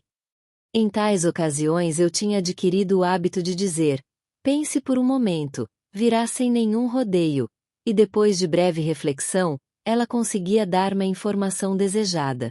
Mas algumas vezes acontecia nada lhe ocorrer, e eu era obrigado a deixá-la com a tarefa de lembrar-se daquilo no dia seguinte, o que nunca deixou de acontecer. Em sua vida cotidiana a senhora Von N evitava escrupulosamente qualquer inverdade, e jamais mentiu para mim sob hipnose. Às vezes, contudo, dava-me respostas incompletas e retinha parte da história até eu insistir uma segunda vez para que a completasse. Em geral, como no exemplo citado era o desagrado inspirado pelo assunto que lhe fechava a boca no sonambulismo, assim como na vida cotidiana. Não obstante, apesar desses traços restritivos, a impressão causada por seu comportamento mental durante o sonambulismo era, no conjunto, a de um desinibido desenrolar de seus poderes mentais e de um pleno domínio sobre seu acervo de lembranças. Embora não se possa negar que no estado de sonambulismo ela era altamente sugestionável, estava longe de exibir uma ausência patológica de resistência. Pode-se asseverar, de modo geral, que eu não lhe causava maior impressão nesse estado de que esperaria conseguir se estivesse procedendo a uma pesquisa dessa natureza sobre os mecanismos psíquicos de alguém em pleno gozo de suas faculdades e que tivesse plena confiança no que eu dizia. A única diferença era que a senhora Von N era incapaz, no que era considerado seu estado normal, de ter para comigo tal atitude mental favorável. Quando, como aconteceu com sua fobia por animais, eu não conseguia apresentar-lhe razões convincentes, ou não penetrava na história psíquica da origem de um sintoma, mas tentava atuar por meio de sugestão autoritária, invariavelmente notava em seu rosto uma expressão tensa e insatisfeita. E quando, ao final da hipnose, perguntava-lhe se ainda tinha medo do animal, ela respondia: "B. Não, já que o senhor insiste." Uma afirmação como esta, baseada apenas em sua obediência a mim, nunca tinha êxito, como também não alcançavam as numerosas injunções genéricas que lhe fazia em lugar das quais bem poderia ter repetido a simples sugestão de que ela ficasse boa. Mas essa mesma pessoa que se apegava tão obstinadamente a seus sintomas em face da sugestão e só os abandonava em resposta à análise psíquica ou à convicção pessoal era, por outro lado, tão dócil quanto a melhor paciente encontrável em qualquer hospital, no que dizia respeito a sugestões irrelevantes, na medida em que se tratasse de assuntos não relacionados com sua doença. Já apresentei exemplos de sua obediência pós-hipnótica ao longo do relato do caso. Não me parece haver nada de contraditório nesse comportamento. Também aqui a ideia mais forte estava destinada a se afirmar. Se penetrarmos no mecanismo das ideias fixes, constataremos que se acham baseadas e apoiadas por tantas experiências, que atuam com tal intensidade, que não nos podemos surpreender ao descobrir que essas ideias são capazes de opor uma resistência bem-sucedida à ideia contrária apresentada pela sugestão, que só está revestida de poderes limitados. Apenas de um cérebro verdadeiramente patológico é que se poderiam varrer por mera sugestão produtos tão bem fundamentados de eventos psíquicos intensos. Sendo assim, não existe o que se chama de hipnotismo. E até hoje não posso compreender como se pode supor que, apenas levantando um dedo e dizendo uma vez durma, eu tinha criado na paciente o estado psíquico peculiar em que sua memória tinha acesso a todas as suas experiências psíquicas. Talvez eu tenha evocado esse estado com minha sugestão, mas não o criei, visto que suas características, que, aliás, são encontradas universalmente, foram uma grande surpresa para mim. O relato do caso esclarece suficientemente a maneira como o trabalho terapêutico foi conduzido durante o sonambulismo. Como é praxe na psicoterapia hipnótica, lutei contra as representações patológicas da paciente por meio de garantias e proibições e apresentando toda espécie de representações opostas. Mas não me contentei com isso. Investiguei a gênese dos sintomas individuais a fim de poder combater as premissas sobre as quais se erguiam as representações patológicas. No curso dessa análise costumava acontecer que a paciente expressava verbalmente, com a mais violenta agitação, assuntos cujo afeto associado até então só se manifestara como uma expressão de emoção. Não sei dizer quanto do êxito terapêutico, em cada situação, deveu-se ao fato de eu ter eliminado o sintoma por sugestão em statu nascendi, e quanto se deveu à transformação do afeto por aberreação, já que combinei esses dois fatores terapêuticos.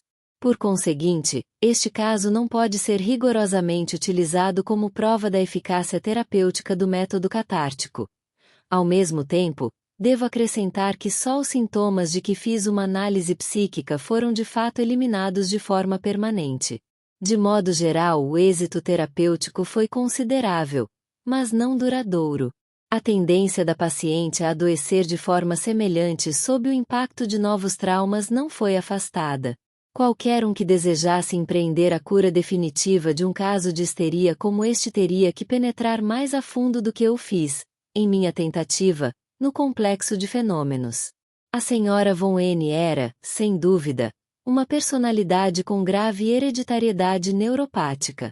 Parece provável que não pode haver histeria independente de uma predisposição dessa natureza. Mas, por outro lado, a predisposição sozinha não faz a histeria. Deve haver razões que a trazem à tona, e, na minha opinião, essas razões devem ser apropriadas. A etiologia é de natureza específica. Já tive ocasião de mencionar que, na senhora von N, os afetos pertinentes a um grande número de experiências traumáticas tinham ficado retidos, e que a atividade dinâmica de sua memória fazia aflorar a sua mente ora um, ora outro desses traumas. Aventurar-me-ei agora a formular uma explicação do motivo por que ela retinha os afetos dessa maneira. Esse motivo, é verdade, estava ligado à sua predisposição hereditária. Por um lado, seus sentimentos eram muito intensos. Ela possuía uma natureza veemente, capaz das mais fortes paixões. Por outro, desde a morte do marido, tinha vivido em completa solidão mental. A perseguição que lhe moveram os parentes a havia tornado desconfiada dos amigos. e ela ficou atentamente em guarda para impedir que qualquer pessoa adquirisse demasiada influência sobre suas ações. O círculo de suas obrigações era muito amplo, e ela realizava sozinha todo o trabalho mental que estas lhe impunham, sem um amigo ou confidente, quase isolada da família e prejudicada por sua conscienciosidade, sua tendência a se atormentar e também, muitas vezes, pelo desamparo natural da mulher. Em suma, o mecanismo da retenção de grandes quantidades de excitação, independente de tudo mais, não pode ser desprezado neste caso. Baseava-se em parte nas circunstâncias de sua vida, e em parte em sua predisposição natural.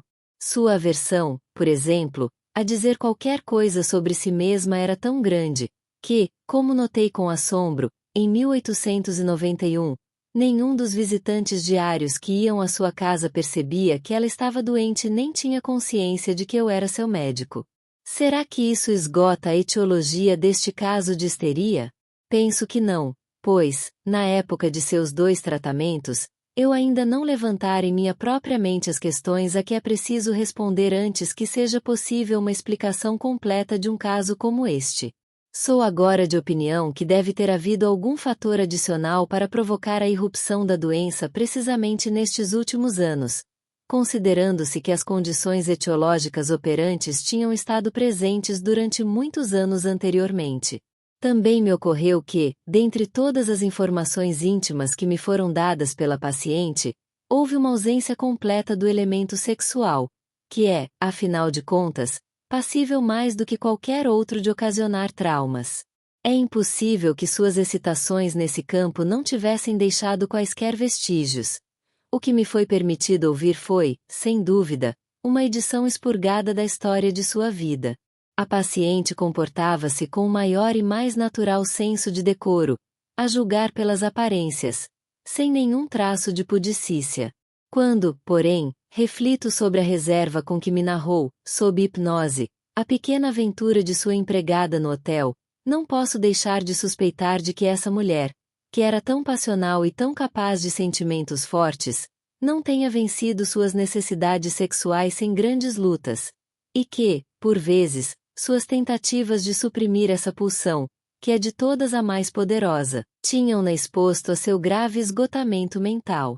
Uma vez, ela admitiu que ainda não se havia casado de novo porque, em vista da sua grande fortuna, não podia dar crédito ao desinteresse de seus pretendentes e porque se recriminaria por prejudicar as expectativas de suas 2 filhas com um novo matrimônio. Cabe-me fazer mais uma observação antes de encerrar o caso clínico da senhora von N. O Dr. Breuer e eu a conhecíamos razoavelmente bem e há bastante tempo, e costumávamos sorrir ao comparar seu caráter com o quadro da psique histérica que pode ser acompanhado desde os primeiros tempos por meio dos trabalhos e das opiniões dos médicos. Nós tínhamos aprendido, a partir de nossas observações da senhora Caecily M., que o tipo mais grave de histeria pode coexistir com dons da natureza mais rica e mais original. Uma conclusão mais do que comprovada na biografia de mulheres eminentes na história e na literatura. Da mesma forma, a senhora M. von N. nos deu um exemplo de como a histeria é compatível com um caráter impecável e um modo de vida bem orientado. A mulher que viemos a conhecer era admirável. A seriedade moral com que encarava suas obrigações, sua inteligência e energia, que não eram inferiores às de um homem, e seu alto grau de instrução e de amor à verdade nos impressionaram grandemente, enquanto seu generoso cuidado para com o bem-estar de todos os seus dependentes, sua humildade de espírito e o requinte de suas maneiras revelaram também suas qualidades de verdadeira dama. Descrever essa mulher como degenerada seria distorcer por completo o significado desse termo. Faríamos bem em distinguir o conceito de predisposição do de degenerescência tais como aplicados às pessoas. De outra forma, ver-nos-emos forçados a admitir que a humanidade deve uma grande parcela de suas maiores realizações ao esforço de degenerados. Devo igualmente confessar que não vejo na história da senhora von N nenhum sinal da ineficiência psíquica a qual Janete atribui a gênese da histeria. De acordo com ele, a predisposição histérica consiste numa restrição anormal do campo da consciência, em virtude da degenerescência hereditária, que resulta no desprezo por grupos inteiros de representações e, mais tarde, numa desintegração do ego e na organização de personalidades secundárias. Se assim fosse, o que resta do ego após a retirada dos grupos psíquicos histericamente organizados seria, por necessidade, também menos eficiente do que um ego normal. E de fato, de acordo com Janet, o ego na histeria é afligido por estigmas psíquicos, condenado ao monoideísmo e incapaz dos atos volitivos da vida cotidiana. Janet, julgo eu, cometeu aqui o erro de promover o que constituem os efeitos secundários das alterações da consciência decorrentes da histeria à posição de determinantes primários da histeria. O assunto merece maior consideração em outro trecho, mas na Sra. Von N não havia qualquer sinal de tal ineficiência. Por ocasião de seus piores momentos, ela era e continuou a ser capaz de desempenhar seu papel na administração de uma grande empresa industrial, de manter uma vigilância constante sobre a educação das filhas e de manter sua correspondência com pessoas preeminentes do mundo intelectual. Em suma, de cumprir com suas obrigações bastante bem para que sua doença permanecesse oculta. Inclino-me a acreditar, portanto, que tudo isso envolvia com excesso considerável de eficiência, que talvez não pudesse ser mantido por muito tempo e estava fadado a levar ao esgotamento e empobrecimento psicológico. Parece provável que algumas perturbações desse tipo em sua eficiência estivessem começando a se fazer sentir na época em que a vi pela primeira vez. Mas, seja como for, uma histeria grave estivera presente por muitos anos antes do aparecimento dos sintomas de esgotamento.